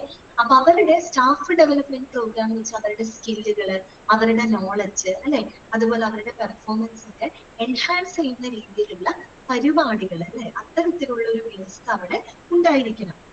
അപ്പൊ അതിനായിട്ട് നമുക്ക് അവർക്ക് വല്ല ട്രെയിനിങ് കൊടുക്കാം, എഡ്യൂക്കേഷൻസ് കൊടുക്കാം, കോൺഫറൻസസോ സെമിനാറുകളോ വർക്ക്ഷോപ്പുകളോ അങ്ങനെയൊക്കെ നമുക്ക് എന്ത് ചെയ്യാം, അവരുടെ സ്കില്ലും അവരുടെ നോളജും അവരുടെ പെർഫോമൻസ് ഒക്കെ എൻഹാൻസ് ചെയ്യുന്നതിന് വേണ്ടിയിട്ട് നമുക്ക് ഇത്തരത്തിലുള്ള വർക്ക്ഷോപ്പ് കണ്ടക്ട്, സെമിനാറുകൾ കൊടുക്കാം, കോച്ചിങ് കൊടുക്കാം, മെന്റർഷിപ്പ് കൊടുക്കാം. അപ്പൊ ആ രീതിയിലുള്ള ഡെവലപ്മെന്റ്, സ്റ്റാഫ് ഡെവലപ്മെന്റ് പ്രോഗ്രാമുകൾക്കുള്ള വ്യവസ്ഥകളും ഇവിടെ ഉണ്ടായിരിക്കണം, ഹെൽത്ത് കെയർ ഫെസിലിറ്റിക്കകത്ത് ഉണ്ടായിരിക്കണം. ഓക്കെ, ഇത്രയാണ് 13 പ്രിൻസിപ്പിൾസ് അതിനകത്ത് വരുന്നത്. ഓക്കെ, നമ്മൾ പഠിച്ചത് എന്താണ്, ഹെൽത്ത് കെയർ അഡ്മിനിസ്ട്രേഷന്റെ പ്രിൻസിപ്പിൾസ് ആണ് അല്ലെ, പ്രധാനപ്പെട്ട തത്വങ്ങളാണ്. ഒന്നാമത്തെ പോയിന്റ് നമ്മൾ എന്താ പറഞ്ഞത്, ഒരു ആരോഗ്യ നാഷണൽ ഹെൽത്ത് പോളിസി പ്രകാരമുള്ള എന്താ പറയുക പ്രവർത്തനങ്ങള് ഓരോ ഹെൽത്ത് കെയർ ഫെസിലിറ്റിയിലും എന്ത് ചെയ്തിരിക്കണം, പ്രാവർത്തികമാക്കിയിരിക്കണം. ആ ഒരു കാര്യത്തിനെയാണ് അവർ ചുരുക്കി പറഞ്ഞേക്കുന്നത്. there should be healthy national health policy. അവിടെ ഒരു എന്താണ് നാഷണൽ ഹെൽത്ത് പോളിസി ഉണ്ടായിരിക്കണം. എന്ന് പറഞ്ഞാൽ നാഷണൽ ഹെൽത്ത് പോളിസി പ്രകാരമുള്ള പ്രവർത്തനങ്ങൾ എല്ലാ ഹെൽത്ത് കെയർ ഫെസിലിറ്റിയിലും പ്രാവർത്തികമാക്കിയിരിക്കണം. ഓക്കെ, രണ്ടാമത് നമ്മൾ പറഞ്ഞു, ഇത്തരം ഹെൽത്ത് പോളിസികൾ നടപ്പിലാക്കുന്നതിനുള്ള ഒരു സൗണ്ട്, ഏറ്റവും ഒരു മികച്ച ഹെൽത്ത് അഡ്മിനിസ്ട്രേഷനും അവിടെ ഉണ്ടായിരിക്കണം അല്ലെ. നടപ്പിലാക്കണമെങ്കിൽ എന്ത് വേണം, അതിന്റെ പിന്നിൽ പ്രവർത്തിക്കാനായിട്ട് വളരെ മികച്ച ഒരു ഹെൽത്ത് അഡ്മിനിസ്ട്രേഷൻ അവിടെ ഉണ്ടായിരിക്കണം അല്ലെ. അത്തരത്തിലുള്ള ഹെൽത്ത് അഡ്മിനിസ്ട്രേറ്റീവ് സ്ട്രക്ചറും അവിടെ ഉണ്ടായിരിക്കണം. മൂന്നാമത്തെ നമ്മൾ പറഞ്ഞത് എന്താണ്, പ്രതിരോധ നടപടികളും അതുപോലെ തന്നെ രോഗശാന്തി ചികിത്സകളും എന്താണ് ഉൾപ്പെടുന്ന ആരോഗ്യ സംരക്ഷണ സേവനങ്ങള് പ്രാദേശിക തലം മുതൽ നാഷണൽ ലെവൽ വരെ അല്ലെ, ദേശീയ തലം വരെ ഭരണത്തിന്റെ എല്ലാ തലങ്ങളിലും എന്ത് ചെയ്തിരിക്കണം, സംയോജിപ്പിച്ചിരിക്കണം. അതായത് പ്രിവെന്റീവ് ക്യൂറേറ്റീവ് ആയിട്ടുള്ള സേവനങ്ങള് സംയോജിപ്പിച്ചുകൊണ്ടുള്ള സേവനങ്ങളാണ് എവിടെ ആളുകൾക്കായിട്ട് നമ്മൾ പ്രൊവൈഡ് ചെയ്യേണ്ടത്. പിന്നെ നമ്മൾ പറഞ്ഞത് അവിടെ എന്താണ്, സെൻട്രലൈസ്ഡ് ഡയറക്ഷൻസും ഡീസെൻട്രലൈസ്ഡ് ആക്ഷൻസ് ആണ് ഉണ്ടായിരിക്കുന്നത്. മൊത്തത്തിലുള്ള തീരുമാനങ്ങളും നിർദ്ദേശങ്ങളും ഒരു കേന്ദ്രത്തിനെ ബേസ് ചെയ്തുകൊണ്ടായിരിക്കും അല്ലെ. ഇനി ആ തീരുമാനങ്ങൾ നടപ്പിലാക്കുമ്പോൾ, നടപടിക്രമങ്ങൾ എടുക്കുമ്പോൾ അതിനായിട്ട് വികേന്ദ്രീകൃത പ്രവർത്തന കേന്ദ്രങ്ങളും ഉണ്ടായിരിക്കും. അത് നടപ്പിലാക്കുന്നത് നമ്മൾ എന്താണ്, എല്ലായിടത്തും എല്ലാ മേഖലകളിലും ഉൾപ്പെടുന്ന രീതി. അപ്പൊ അത് ഡീസെൻട്രലൈസ്ഡ് ആണ് അല്ലെ. അപ്പൊ ഡീസെൻട്രലൈസ്ഡ് പ്രവർത്തനങ്ങളാണ് അവിടെ ഉണ്ടായിരിക്കേണ്ടത്. പക്ഷെ തീരുമാനങ്ങൾ എടുക്കാനായിട്ട് ഒരു സെൻട്രലൈസ്ഡ് വിഭാഗവും അവിടെ ഉണ്ടായിരിക്കണം. പിന്നെ നമ്മൾ പറഞ്ഞത് ജനങ്ങളുടെ ആരോഗ്യ സംരക്ഷണ ആവശ്യകതകളെ നിറവേറ്റുന്ന തരത്തില് അവരുടെ ആവശ്യങ്ങൾക്ക് മുൻഗണന കൊടുത്തുകൊണ്ടായിരിക്കണം ഓരോ ആരോഗ്യ പരിപാടികളും ആസൂത്രണം ചെയ്യേണ്ടത്. ഇനി ഇത്തരം പരിപാടികൾ, ഇത്തരത്തിലുള്ള സേവനങ്ങള് സാധാരണക്കാരായിട്ടുള്ള ജനങ്ങൾക്ക് ലഭ്യമാകുന്നുണ്ടോ, അല്ലെങ്കിൽ അവർക്കത് ആക്സസിബിൾ ആണോ, അല്ലെ അവർക്കത് എത്തിച്ചേരാൻ പറ്റുന്നുണ്ടോ, അവർക്ക് സ്വീകാര്യമാണോ എന്നുള്ള കാര്യങ്ങളും അവിടെ അഫേം ചെയ്തിരിക്കണം, അല്ലെ ഉറപ്പിച്ചിരിക്കണം. പിന്നെന്താണ്, ഈ പറയുന്ന ആരോഗ്യ വിദ്യാഭ്യാസത്തിലൂടെയും ആരോഗ്യ പരിപാടികളിൽ പങ്കാളിത്തം വഹിക്കുന്നതിനുള്ള അവസരങ്ങൾ ഒരുക്കുന്നതിലൂടെയും ജനങ്ങൾക്കിടയിൽ എന്ത് വളർത്തിയെടുക്കുക, ആരോഗ്യ അവബോധം വളർത്തിയെടുക്കുക. പിന്നെന്താണ് നമ്മൾ പറഞ്ഞത്, ഡോക്ടേഴ്സിനെ സംബന്ധിക്കുകയാണെങ്കിൽ അവർക്കൊരു സോഷ്യൽ ഫിസിഷ്യൻ ആയിട്ടും അതുപോലെ ജനങ്ങളിൽ ഒരു ആരോഗ്യകരമായിട്ടുള്ള ജീവിതം പ്രോത്സാഹിപ്പിക്കുന്നതിനുമായിട്ട് ഡോക്ടേഴ്സിന് ആവശ്യമായിട്ടുള്ള പരിശീലനങ്ങൾ കൊടുക്കുക. പിന്നെ നമ്മൾ പറഞ്ഞു, ഈ പറഞ്ഞ നഴ്സിംഗ് സ്റ്റാഫുകളെ മറ്റ് മെഡിക്കൽ അനുബന്ധ ജീവനക്കാർക്ക് കമ്മ്യൂണിറ്റി ഓറിയന്റഡ് ആയിട്ടുള്ള വിദ്യാഭ്യാസവും അവർക്ക് കൊടുക്കുക. കാരണം കമ്മ്യൂണിറ്റിയുടെ നീഡ്സും പ്രയോഗത്തെയും മനസ്സിലാക്കുന്നതിന് വേണ്ടിയിട്ടാണ്. പിന്നെ നമ്മൾ പറഞ്ഞത് എന്താണ്, പുതിയ വിഭാഗ ജീവനക്കാർക്ക് സമൂഹത്തിന് അവശ്യ സേവനങ്ങൾ കൊടുക്കുന്നതിനുള്ള പരിശീലനങ്ങൾ അവർക്ക് കൊടുക്കാം. ഓക്കെ. പിന്നെ നമുക്കറിയാം ഏറ്റവും ഒരു ആരോഗ്യ പരിരക്ഷ എന്താ പറയുക വളർത്തിയെടുക്കുന്നതിന് വേണ്ടിയിട്ട് എല്ലാവിധ സിസ്റ്റം ഓഫ് മെഡിസിൻ, അത് അലോപ്പതി ആയിക്കോട്ടെ, ആയുർവേദ ആയിക്കോട്ടെ, ഹോമിയോ ആയിക്കോട്ടെ, നാച്ചുറോപ്പതി ആയിക്കോട്ടെ, എല്ലാ സിസ്റ്റം ഓഫ് മെഡിസിൻസിലും ഒരുപോലെ എന്ത് ചെയ്യണം, പ്രോത്സാഹിപ്പിക്കണം. അതുപോലെ തന്നെ കമ്മ്യൂണിറ്റി വിഭവങ്ങളെ പ്രയോജനപ്പെടുത്തി, അതായത് സ്കൂളുകൾ, അംഗനവാടികൾ പോലെയുള്ള കമ്മ്യൂണിറ്റി വിഭവങ്ങളെ പ്രയോജനപ്പെടുത്തിക്കൊണ്ട് ഗ്രാമീണ തലത്തിലെ ആരോഗ്യ പരിപാടികളുടെ പ്രാദേശിക പങ്കാളിത്തം ഉറപ്പാക്കുക. അതുപോലെ തന്നെ സ്റ്റാഫ് ഡെവലപ്മെന്റ് പ്രോഗ്രാംസിനുള്ള വ്യവസ്ഥകളും അവിടെ ഉണ്ടായിരിക്കണം. ഇത്രയുമാണ് ഹെൽത്ത് കെയർ അഡ്മിനിസ്ട്രേഷനുമായിട്ട് ബന്ധപ്പെട്ട 13 പ്രിൻസിപ്പിൾസ്. ഓക്കെ. ഇങ്ങനെ ചോദ്യം വരിക, താഴെ തന്നിരിക്കുന്നതിന് ഹെൽത്ത് കെയർ അഡ്മിനിസ്ട്രേഷന്റെ പ്രിൻസിപ്പിളിൽ ഇൻക്ലൂഡ് ചെയ്യുന്നത് ഏതാണ്, അല്ലെങ്കിൽ ഇൻക്ലൂഡ് ചെയ്യപ്പെടാത്തത് ഏതാണ് എന്ന് ചോദിച്ചു കഴിഞ്ഞാൽ 13 പോയിന്റ് ജസ്റ്റ് ഒന്ന് വായിച്ചു കഴിഞ്ഞാൽ നിങ്ങൾക്ക് മനസ്സിലാവും പ്രിൻസിപ്പിൾ ആണോ എന്നത്. ഓക്കെ, ക്ലിയർ ആണല്ലോ? ഓക്കെ ആണല്ലോ? മനസ്സിലാവുന്നില്ലേ? ഓക്കെ. ഓരടിക്കുന്നുണ്ടോ നിങ്ങൾക്ക്? കുറച്ച് ബുദ്ധിമുട്ടുള്ള ഭാഗമായതുകൊണ്ടാണ് കേട്ടോ ഞാൻ കുറച്ച് സമയം എടുത്തത് പറഞ്ഞു തരുന്നത്. അതിന് ക്വസ്റ്റ്യൻസ് വന്നാൽ സ്കിപ്പ് ചെയ്യരുത് കേട്ടോ. അടുത്ത നോക്കാം നമുക്ക്. ഒബ്ജക്റ്റീവ്സ് ആണ് കേട്ടോ. ഇനി നമ്മൾ പഠിക്കാൻ പോകുന്നത് ഹെൽത്ത് കെയർ അഡ്മിനിസ്ട്രേഷന്റെ ലക്ഷ്യങ്ങൾ എന്തൊക്കെയാണ്. നമ്മൾ തത്വങ്ങൾ പഠിച്ചു, പ്രിൻസിപ്പിൾസ് പഠിച്ചു. ഇനി നമുക്ക് പഠിക്കേണ്ടത് അവരുടെ ഒബ്ജക്റ്റീവ്സ് ആണ്, അല്ലെ, അവരുടെ പ്രധാനപ്പെട്ട ലക്ഷ്യങ്ങൾ എന്തൊക്കെയാണ്. അതില് 14 പോയിന്റുകൾ ഉണ്ട് കേട്ടോ. 14 പോയിന്റുകളുണ്ട്. അപ്പൊ ഓരോ പോയിന്റുകളും കൃത്യമായിട്ട് മനസ്സിലാക്കാം. ഒബ്ജക്റ്റീവും പ്രിൻസിപ്പിളും അങ്ങോട്ടും ഇങ്ങോട്ടും മാറിപ്പോകരുത് കേട്ടോ. ഓക്കെ, ആദ്യത്തെ പോയിന്റ് ഇതാണ്, to promote awareness of health care among all sections of the people. എന്താണ്, അതായത് എല്ലാ വിഭാഗം ജനങ്ങളിലും, അതായത് എല്ലാ ജനവിഭാഗങ്ങളിലും എന്താണ്, ആരോഗ്യ പരിരക്ഷയെ പറ്റിയുള്ള അവബോധം പ്രോത്സാഹിപ്പിക്കുക. അത് അവരുടെ പ്രധാനപ്പെട്ട ലക്ഷ്യമാണ്. നേരത്തെ നമ്മൾ പ്രിൻസിപ്പിളിൽ പറഞ്ഞ അതേ പോയിന്റ് തന്നെയാണ്, അല്ലെ. എല്ലാ വിഭാഗം ജനങ്ങളിലും ഈ പറയുന്ന ആരോഗ്യ പരിരക്ഷയെ സംബന്ധിച്ചുള്ള അവബോധം പ്രോത്സാഹിപ്പിക്കുക, അല്ലെ, വളർത്തിയെടുക്കുക. ഓക്കെ. രണ്ടാമത്തെ പോയിന്റ് ഇതാണ്, to promote awareness among functionaries included in health and hospital management. നമ്മൾ പറഞ്ഞല്ലോ, ജനവിഭാഗങ്ങളിൽ അവബോധം വളർത്തുന്നത് പോലെ തന്നെ ഇമ്പോർട്ടന്റ് ആയിട്ടുള്ള ഒരു കാര്യം എന്താണ്, ഹെൽത്ത് ആൻഡ് ഹോസ്പിറ്റൽ മാനേജ്മെന്റിൽ ഉൾപ്പെട്ടിട്ടുള്ള ജീവനക്കാർ, അല്ലെ, ഫങ്ഷണറീസ് എന്ന് വെച്ചാൽ അവിടുത്തെ ഉദ്യോഗസ്ഥർക്കിടയിലും എന്ത് ചെയ്യണം, ഈ പറയുന്ന ആരോഗ്യ പരിരക്ഷയെ പറ്റിയുള്ള അവബോധം ഉണ്ടാക്കിയെടുക്കണം, അല്ലെ. ജനങ്ങൾക്ക് മാത്രം ആരോഗ്യ അവബോധം കൊടുത്താൽ മാത്രം മതിയാവോ? ഇല്ല. ഇത് എന്തുകൂടെ വേണം, ഹെൽത്ത് ആൻഡ് ഹോസ്പിറ്റൽ മാനേജ്മെന്റിൽ ഉൾപ്പെട്ടിട്ടുള്ള ഉദ്യോഗസ്ഥർക്കിടയിലും ഈ പറയുന്ന അവബോധം വളർത്തിയെടുക്കണം, അല്ലെങ്കിൽ പ്രോത്സാഹിപ്പിക്കണം. ഓക്കെ. മൂന്നാമത്തെ പോയിന്റ് ഇതാണ്, to encourage research in the field of health and hospital management to make better the efficiency of health care delivery system.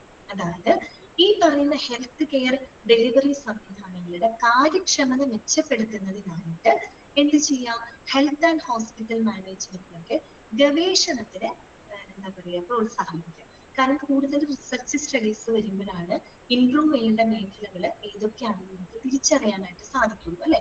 നമ്മളിങ്ങനെ റിസർച്ച് ഏതെങ്കിലും ഒരു കാര്യം വെറുതെ നടപ്പിലാക്കിയാൽ മാത്രം പോരാ, നമ്മളതിൽ ഇടയ്ക്ക് റിസർച്ച് സ്റ്റഡീസ് ഒക്കെ നടത്തുക, അത്തരത്തിലുള്ള ഗവേഷണങ്ങൾ നടത്തുമ്പോഴാണ് നമുക്ക് പുതിയ പുതിയ ആശയങ്ങൾ വരുന്നതും, അല്ലെങ്കിൽ നമുക്ക് എന്താ പറയുക വീക്കായിട്ടുള്ള ഏരിയകൾ കണ്ടുപിടിക്കാനും അതിനനുസരിച്ച് അത് മെച്ചപ്പെടുത്താനുമുള്ള നടപടികളൊക്കെ എടുക്കാനായിട്ട് സാധിക്കുള്ളൂ. അതുകൊണ്ടാണ് അവർ പറയുന്നത് ഹെൽത്ത് കെയർ ഡെലിവറി സംവിധാനങ്ങളുടെ കാര്യക്ഷമത മെച്ചപ്പെടുത്തുന്നതിനായിട്ട് ഗവേഷണത്തിന് പ്രോത്സാഹിപ്പിക്കാം. ഇവിടെ ഈ പറഞ്ഞ ഹെൽത്ത് ആൻഡ് ഹോസ്പിറ്റൽ മാനേജ്മെന്റില് ഗവേഷണത്തിനെ പ്രോത്സാഹിപ്പിക്കുക. ഓക്കെ, അടുത്തത് കേട്ടോ.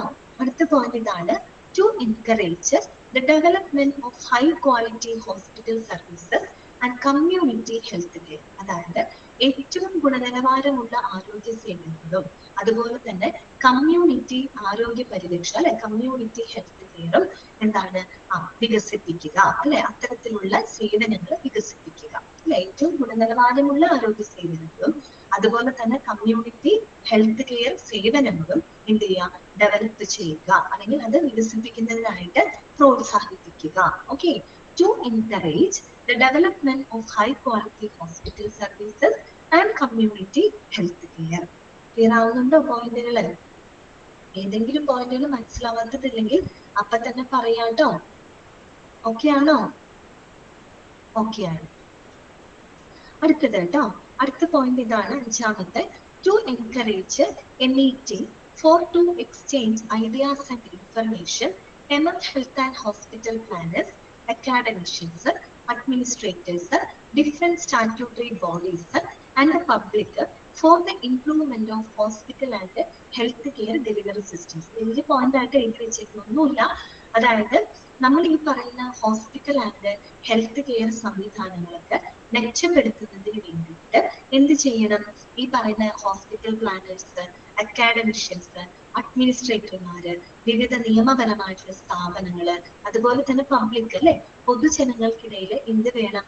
ഈ പറയുന്ന അവരുടെ ഐഡിയാസ്, അവരുടെ ആശയങ്ങളും വിവരങ്ങളും കൈമാറുന്നതിന് വേണ്ടിയിട്ടുള്ള മീറ്റിങ്ങുകൾ അറേഞ്ച് ചെയ്യുക. പറഞ്ഞു മനസ്സിലായോ? വേറെ ഒന്നുമല്ല, നമ്മുടെ ഈ പറയുന്ന ആശുപത്രി സംവിധാനങ്ങളും അവരുടെ എന്താ പറയാ ആരോഗ്യ പരിരക്ഷ സേവനങ്ങളൊക്കെ നമുക്ക് മെച്ചപ്പെടുത്തണം. അപ്പൊ മെച്ചപ്പെടുത്തണമെങ്കിൽ ഈ ഒരു ഫീൽഡിൽ വർക്ക് ചെയ്യുന്ന ഹെൽത്ത് പ്ലാനേഴ്സിനോ അക്കാഡമിഷ്യൻസ് ഉണ്ടായിരിക്കും, അഡ്മിനിസ്ട്രേറ്റർമാരുണ്ടായിരിക്കും, പൊതുജനങ്ങൾ ഉണ്ടായിരിക്കും. അവർക്കിടയിൽ എന്ത് വേണം? ഈ പറയുന്ന അവരുടെ ആശയങ്ങളും വിവരങ്ങളൊക്കെ പരസ്പരം കൈമാറണം അല്ലെ. അങ്ങനെ ചെയ്യുമ്പോഴല്ലേ നമുക്ക് പുതിയ പുതിയ ഐഡിയാസും പുതിയ പുതിയ വിവരങ്ങൾ വരുമ്പോഴാണ് അതിനനുസരിച്ച് നമുക്ക് അതിന്റെ എഫിഷ്യൻസി വർദ്ധിപ്പിക്കാനായിട്ട് സാധിക്കുള്ളൂ അല്ലെ. ഒരുപാട് ആളുകളുടെ ആശയങ്ങൾ ഒരേ സമയം നമുക്ക് എന്ത് ചെയ്യാൻ പറ്റുള്ളൂ? സംയോജിപ്പിക്കാനായിട്ട് സാധിക്കുള്ളൂ.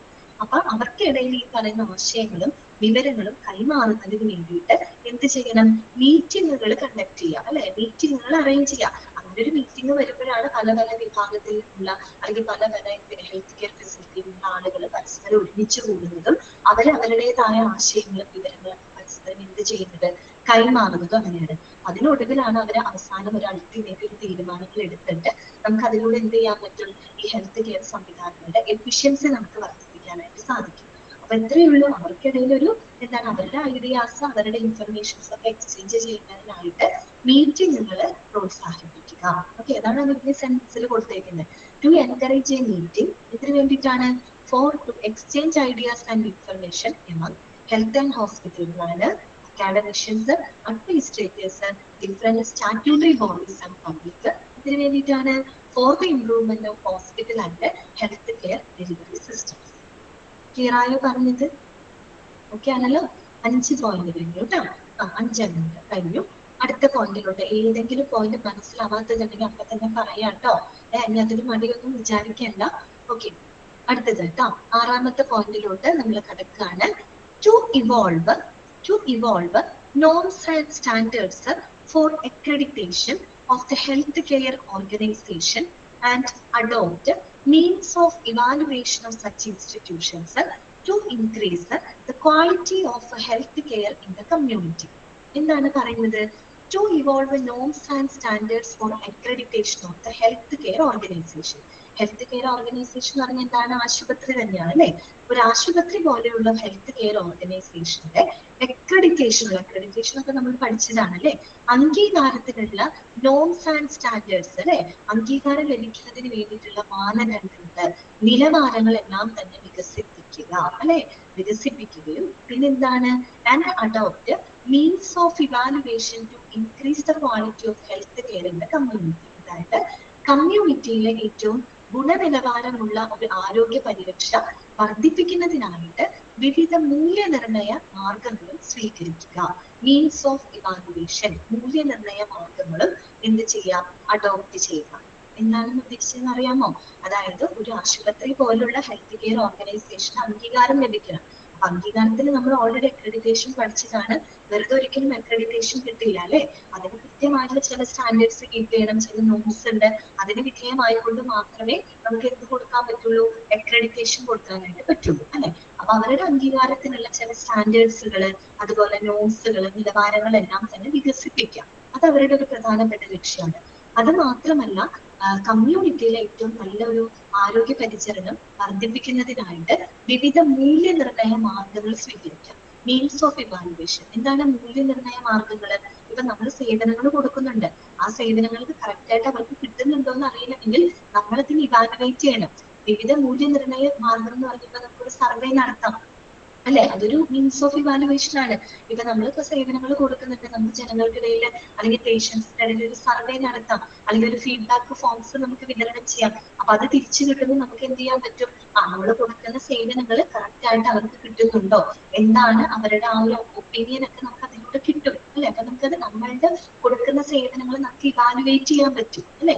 ശരിയായ രീതിയിലാണോ കൊടുക്കുന്നത്, അല്ലെങ്കിൽ എന്തെങ്കിലും ഇംപ്രൂവ്മെന്റ്സ് വരുത്തേണ്ടതുണ്ടോ, അങ്ങനെയുള്ള കാര്യങ്ങൾ നമുക്ക് മനസ്സിലാക്കാൻ പറ്റും. അത് ഒരു പക്ഷെ സർവേയിലൂടെയോ അല്ലെങ്കിൽ വല്ല ഫീഡ്ബാക്സോ അല്ലെങ്കിൽ വല്ല റിവ്യൂസോ ഓഡിറ്റിങ്ങോ അങ്ങനെയൊക്കെ വഴിയായിട്ട് നമുക്ക് എന്ത് ചെയ്യാൻ പറ്റും, അത്തരത്തിലുള്ള വിവിധ മൂല്യനിർണയ മാർഗങ്ങൾ സ്വീകരിച്ചുകൊണ്ട് നമുക്ക് എന്ത് ചെയ്യാൻ പറ്റും, ഈ ആരോഗ്യ പരിചരണ സംവിധാനങ്ങളുടെ ക്ഷമത നമുക്ക് മെച്ചപ്പെടുത്താനായിട്ട് സാധിക്കും. ക്ലിയർ ആയോ പറഞ്ഞത്? To evolve norms and standards for accreditation of healthcare organization and adopt means of evaluation to increase the quality of healthcare in the community. Clear ആണോ? ആണോ? സുഷ എല്ലാം ആണ്, എല്ലാവർക്കും മനസ്സിലാവുന്നില്ലേ? സുഷയ്ക്ക് മാത്രമല്ല എല്ലാവർക്കും ക്ലിയർ ആവുന്നില്ലേ? ആണല്ലേ, ശരി. അടുത്തത് നോക്കുക കേട്ടോ. To provide opportunities for training and research in all sides of hospital services, health care delivery system and health care administration. ഇതൊക്കെ വലിയ സെന്റൻസ് ആയിട്ട് എഴുതിയിരുന്നുള്ള പോയിന്റ് വളരെ പുതിയ പോയിന്റ് ആണ്. അതായത് ഈ പറയുന്ന ഹോസ്പിറ്റൽ സേവനങ്ങളില്, ഹെൽത്ത് കെയർ ഡെലിവറി സംവിധാനങ്ങളില്, ഹെൽത്ത് കെയർ അഡ്മിനിസ്ട്രേഷന്റെ ഒക്കെ എല്ലാ മേഖലകളിലും അല്ലെ, എല്ലാ വശങ്ങളിലും എന്താണ് ഈ പറയുന്ന ഗവേഷണത്തിനും പരിശീലനങ്ങൾക്കുള്ള അവസരങ്ങൾ പ്രൊവൈഡ് ചെയ്യുക. അങ്ങനെയൊക്കെ നമ്മൾ കുറെ ഗവേഷണങ്ങൾ നടത്തുമ്പോൾ അല്ലെങ്കിൽ അവിടുത്തെ സ്റ്റാഫുകൾക്ക് പരിശീലനങ്ങളൊക്കെ കൊടുക്കുമ്പോഴാണ് നമുക്ക് എന്ത് ചെയ്യാൻ പറ്റുള്ളൂ, ആ ഒരു സേവനങ്ങൾ നമുക്ക് നല്ല രീതിയിൽ മെച്ചപ്പെടുത്താനായിട്ട് സാധിക്കും. അൾട്ടിമേറ്റ് ലക്ഷ്യം എന്താണ്? എല്ലാത്തിനും അൾട്ടിമേറ്റ് ലക്ഷ്യം എന്താണ്? ഏറ്റവും ഉയർന്ന നിലവാരമുള്ള ഒരു പരിചരണം ആളുകൾക്ക് കൊടുക്കുക എന്നുള്ളതാണ് ഏറ്റവും അൾട്ടിമേറ്റ് അവരുടെ ലക്ഷ്യം.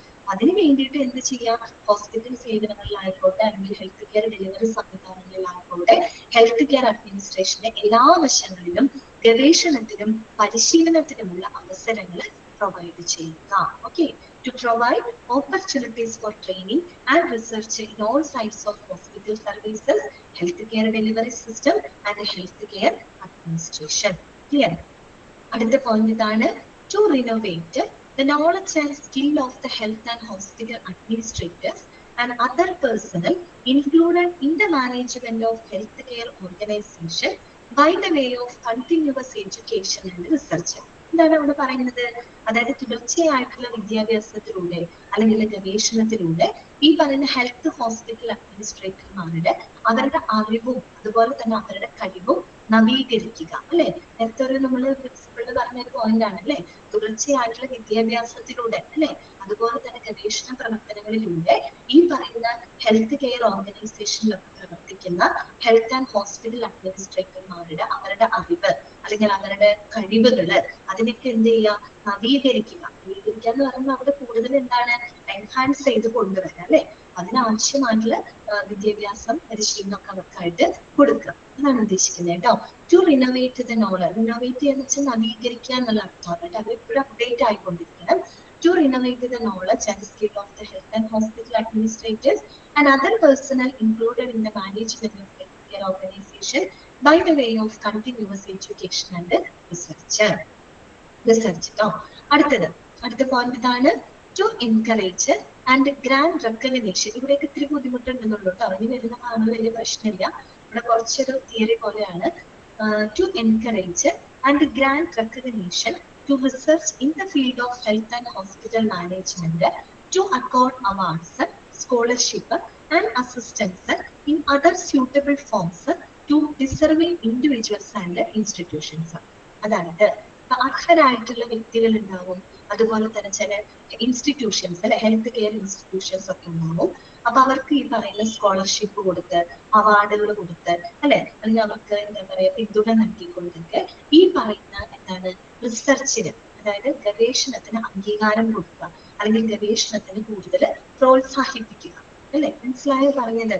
അതായത് അർഹിക്കപ്പെട്ട ആളുകൾക്ക്, എല്ലാവർക്കും അല്ലാണ്ടോ ഡിസർവ്ഡ് ആയിട്ടുള്ള ഇൻഡിവിജ്വൽസ് ഉണ്ടായിരിക്കും, ഹെൽത്ത് കെയർ ഇൻസ്റ്റിറ്റ്യൂഷൻസ് ഒക്കെ ഉണ്ടായിരിക്കും. അപ്പൊ അവർക്ക് ആയിട്ട് നമ്മൾ അവാർഡുകൾ അല്ലെങ്കിൽ മറ്റുള്ള ഗ്രാൻഡ്, റിസർച്ച് ഒക്കെ ചെയ്യാനാണെങ്കിൽ നമ്മൾ ചില ഗ്രാൻഡ് അനുവദിച്ചു കൊടുക്കും അല്ലെ. അത് റിസർച്ച് പ്രൊമോട്ട് ചെയ്യാൻ വേണ്ടി ചെയ്യുന്നതാണ്. അപ്പൊ അവർക്ക് അവാർഡുകൾ കൊടുത്ത്, സ്കോളർഷിപ്പുകൾ കൊടുത്ത്, മറ്റു പിന്തുണകളൊക്കെ നൽകിക്കൊണ്ട് ഈ പറയുന്ന മേഖലകളിൽ എന്താണ് ഗവേഷണം പ്രോത്സാഹിപ്പിക്കാനും അതിനെ അംഗീകരിക്കാനുമുള്ള അവസരങ്ങൾ കൊടുക്കുക. അതായത് ശരിക്കും പറയുന്നത് എന്താണ്, ഗവേഷണം പ്രോത്സാഹിപ്പിക്കുക. എങ്ങനെ പ്രോത്സാഹിപ്പിക്കുക? അവർക്ക് അവാർഡ് കൊടുക്കുക, സ്കോളർഷിപ്പ് കൊടുക്കുക, അതിനുള്ള പിന്തുണയൊക്കെ കൊടുത്തിട്ട് നല്ലൊരു റിസർച്ച് എക്സലൻസ് ഉണ്ടാക്കിയെടുക്കുക. ഇതാണ് അവർ ഉദ്ദേശിക്കുന്നത് കേട്ടോ. To encourage and grant recognition to research in the field of health and hospital management, and to accord award scholarship and assistance in other suitable forms to deserving individuals and institutions. Okay. അടുത്ത point ഇതാണ്. To function as advisory or consultative body in the best interest of community and country, to central and state governments, public health and health system development, teaching and training organization, and any other health related associated organization when needs so emerges or services are demanded. ഈ ഒരു point എഴുതി വെച്ചേക്കാം അല്ലെ. സംഭവം ഇത്രയേ ഉള്ളൂ. അതായത് പൊതുജനങ്ങളുടെ ആരോഗ്യ സംരക്ഷണം മെച്ചപ്പെടുത്തുന്നതിനായിട്ട് സർക്കാരുകൾക്കും അതുപോലെ തന്നെ നമ്മുടെ ആരോഗ്യ സംരക്ഷണ സംഘടനകളിലെ അതിലേക്ക് ലിസ്റ്റാണ് പറഞ്ഞിരിക്കുന്നത്. Public sector undertaking, health care delivery, അങ്ങനെയുള്ള ആരോഗ്യ സംരക്ഷണ സംഘടനകൾക്കും അതുപോലെ അനുബന്ധ ആരോഗ്യ സ്ഥാപനങ്ങൾക്കും എന്ത് കൊടുക്കുക? ഒരു ഉപദേശക സേവനങ്ങൾ പ്രൊവൈഡ് ചെയ്യുക. അവർക്കിടയിൽ ഒരു ഉപദേശക സമിതിയായിട്ട് പ്രവർത്തിക്കുക. ഓക്കെ, മനസ്സിലായോ? അതായത് നമ്മൾക്ക് എന്താണ് ജനങ്ങളുടെ ആരോഗ്യ പരിരക്ഷ ഉറപ്പുവരുത്തണം അല്ലെ. ജനങ്ങളുടെ ആരോഗ്യ പരിരക്ഷ മെച്ചപ്പെടുത്തുന്ന ഘട്ടത്തിൽ അത് ഉറപ്പാക്കുന്നതിന് വേണ്ടിയിട്ട് സർക്കാരുകളിലും സർക്കാരുകൾക്കും, സർക്കാർ എന്ന് വെച്ചാൽ സർക്കാർ ആരോഗ്യ സംഘടനകളൊക്കെ ഉണ്ടാവുമല്ലോ. ഈ പറയുന്ന പ്രൈമറി ഹെൽത്ത് സെന്റർ, താലൂക്ക് ആശുപത്രി, അങ്ങനെയുള്ള സർക്കാർ ആശുപത്രികളിലെ മറ്റ് ആരോഗ്യ സംരക്ഷണ സംഘടനകൾക്കും സ്ഥാപനങ്ങൾക്കും എന്താണ് ഉപദേശക സേവനങ്ങൾ കൊടുക്കുക. അവർക്ക് വേണ്ട അഡ്വൈസറി കൊടുക്കുക അല്ലെ. അവർക്ക് വേണ്ട ഉപദേശക സേവനങ്ങൾ കൊടുക്കുക. ചുരുക്കി പറഞ്ഞ അവർക്കിടയിൽ ഒരു ഉപദേശക സമിതിയായിട്ട് പ്രവർത്തിക്കുക എന്നുള്ളതും എന്താണ് പ്രധാനപ്പെട്ട ഒരു ലക്ഷ്യമാണ് കേട്ടോ. അതാണ് അവിടെ പറയുന്നത്. To function as an advisory of consultative body. അത്രയേ ഉള്ളൂ. ആർക്കിടയിലാണ് ഇവിടെ പറയുന്നത്? Community and country, central and state government, public sector undertaking, health care delivery organisation, public health system development, teaching and training organisation, other health related organisation, when needs or emergency or services are demand. അവർക്ക് വേണ്ട ഉപദേശക സമിതിയായിട്ട് പ്രവർത്തിക്കാം. ഇത്രയേ ഉള്ളൂ അതിന്റെ ആശയം. അടുത്തതാണ് to help to prepare SOPs, manuals, literature and books on healthcare management, quality and accreditation, healthcare technology, healthcare industry related subjects, textbook for health management courses for the benefit of the students and faculty, hospital and healthcare organizations and academic institutions. വലിയ point ആണ് അല്ലെ. എന്താ അവിടെ പറയുന്നത്? ഈ പറയുന്ന സ്റ്റുഡൻസിന്, വിദ്യാർത്ഥികൾക്ക്, മറ്റു ഫാക്കൽറ്റീസ് ഒക്കെ ഉണ്ടാവും അല്ലെ.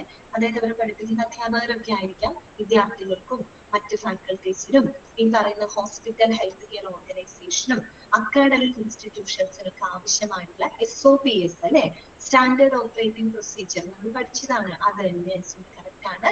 സ്റ്റാൻഡേർഡ് ഓപ്പറേറ്റിംഗ് പ്രൊസീജിയേഴ്സ്, മാനുവൽസ്, അതുപോലെ തന്നെ ലിറ്ററേച്ചർ ബുക്സ് അല്ലെ, ഹെൽത്ത് കെയറുമായിട്ട് ബന്ധപ്പെട്ട സാഹിത്യങ്ങള് അല്ലെങ്കിൽ ബുക്കുകള്, പിന്നെ ഈ പറയുന്ന ഹെൽത്തുമായിട്ട് റിലേറ്റഡ് ആയ ഏത് സബ്ജക്ട്സും ആയിക്കോട്ടെ, പിന്നെ ഹെൽത്ത് മാനേജ്മെന്റ് കോഴ്സിലുള്ള പാഠപുസ്തകങ്ങൾ അല്ലെ, അവർക്കായിട്ടുള്ള പാഠഭാഗങ്ങളൊക്കെ എന്താണ് പ്രിപ്പയർ ചെയ്യുന്നതിനായിട്ട് സഹായിക്കുക. അതും അവരുടെ പ്രധാനപ്പെട്ട ലക്ഷ്യമാണ്. മനസ്സിലായോ?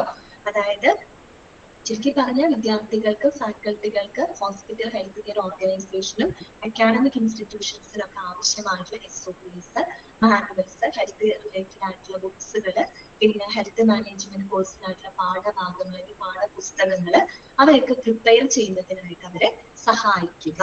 അതും ഈ പറയുന്നതിന്റെ പ്രധാനപ്പെട്ട ഒബ്ജക്റ്റീവാണ് കേട്ടോ.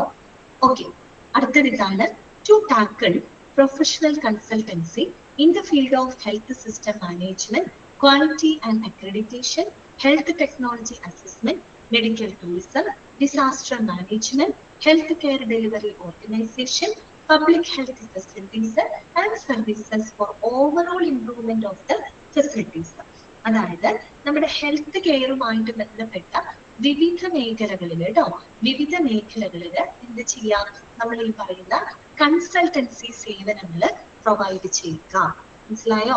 അതായത് ഹെൽത്ത് കെയറുമായിട്ട് ബന്ധപ്പെട്ട വിവിധ മേഖലകളാണ് ഈ എഴുതിയിരിക്കുന്നത്. Health system, quality accreditation, health technology assessment, medical tourism, disaster management, health care delivery organisation എന്നൊക്കെ പറഞ്ഞ എന്താണ്, ആരോഗ്യ പരിചരണവുമായിട്ട് ബന്ധപ്പെട്ട വിവിധ മേഖലകളാണ് അല്ലെ.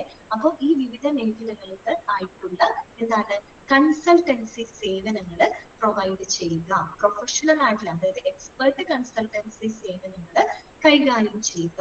ടാക്കിൾ ചെയ്യുക എന്ന് പറഞ്ഞാൽ എന്താണ് ഉദ്ദേശിക്കുന്നത്?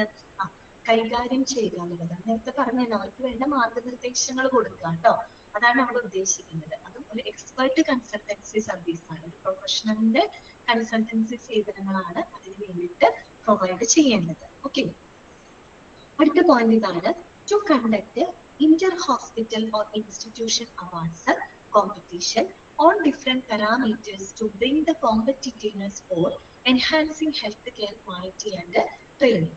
അതായത് ഏറ്റവും എന്താണ് ഗുണനിലവാരമുള്ള ഒരു ആരോഗ്യ പരിചരണവും അതുപോലെ തന്നെ പരിശീലനവും നൽകുന്നതിന് വേണ്ടിയിട്ടുള്ള ഒരു മത്സരക്ഷമത ഉണ്ടാക്കിയെടുക്കാനായിട്ട് അല്ലെ, ഒരു എന്താ പറയുക, ഒരു മത്സരക്ഷമത ഉണ്ടാക്കിയെടുക്കുന്നതിനായിട്ട് വിവിധ പാരാമീറ്ററുകളിൽ inter hospital institution award competitions നടത്താം.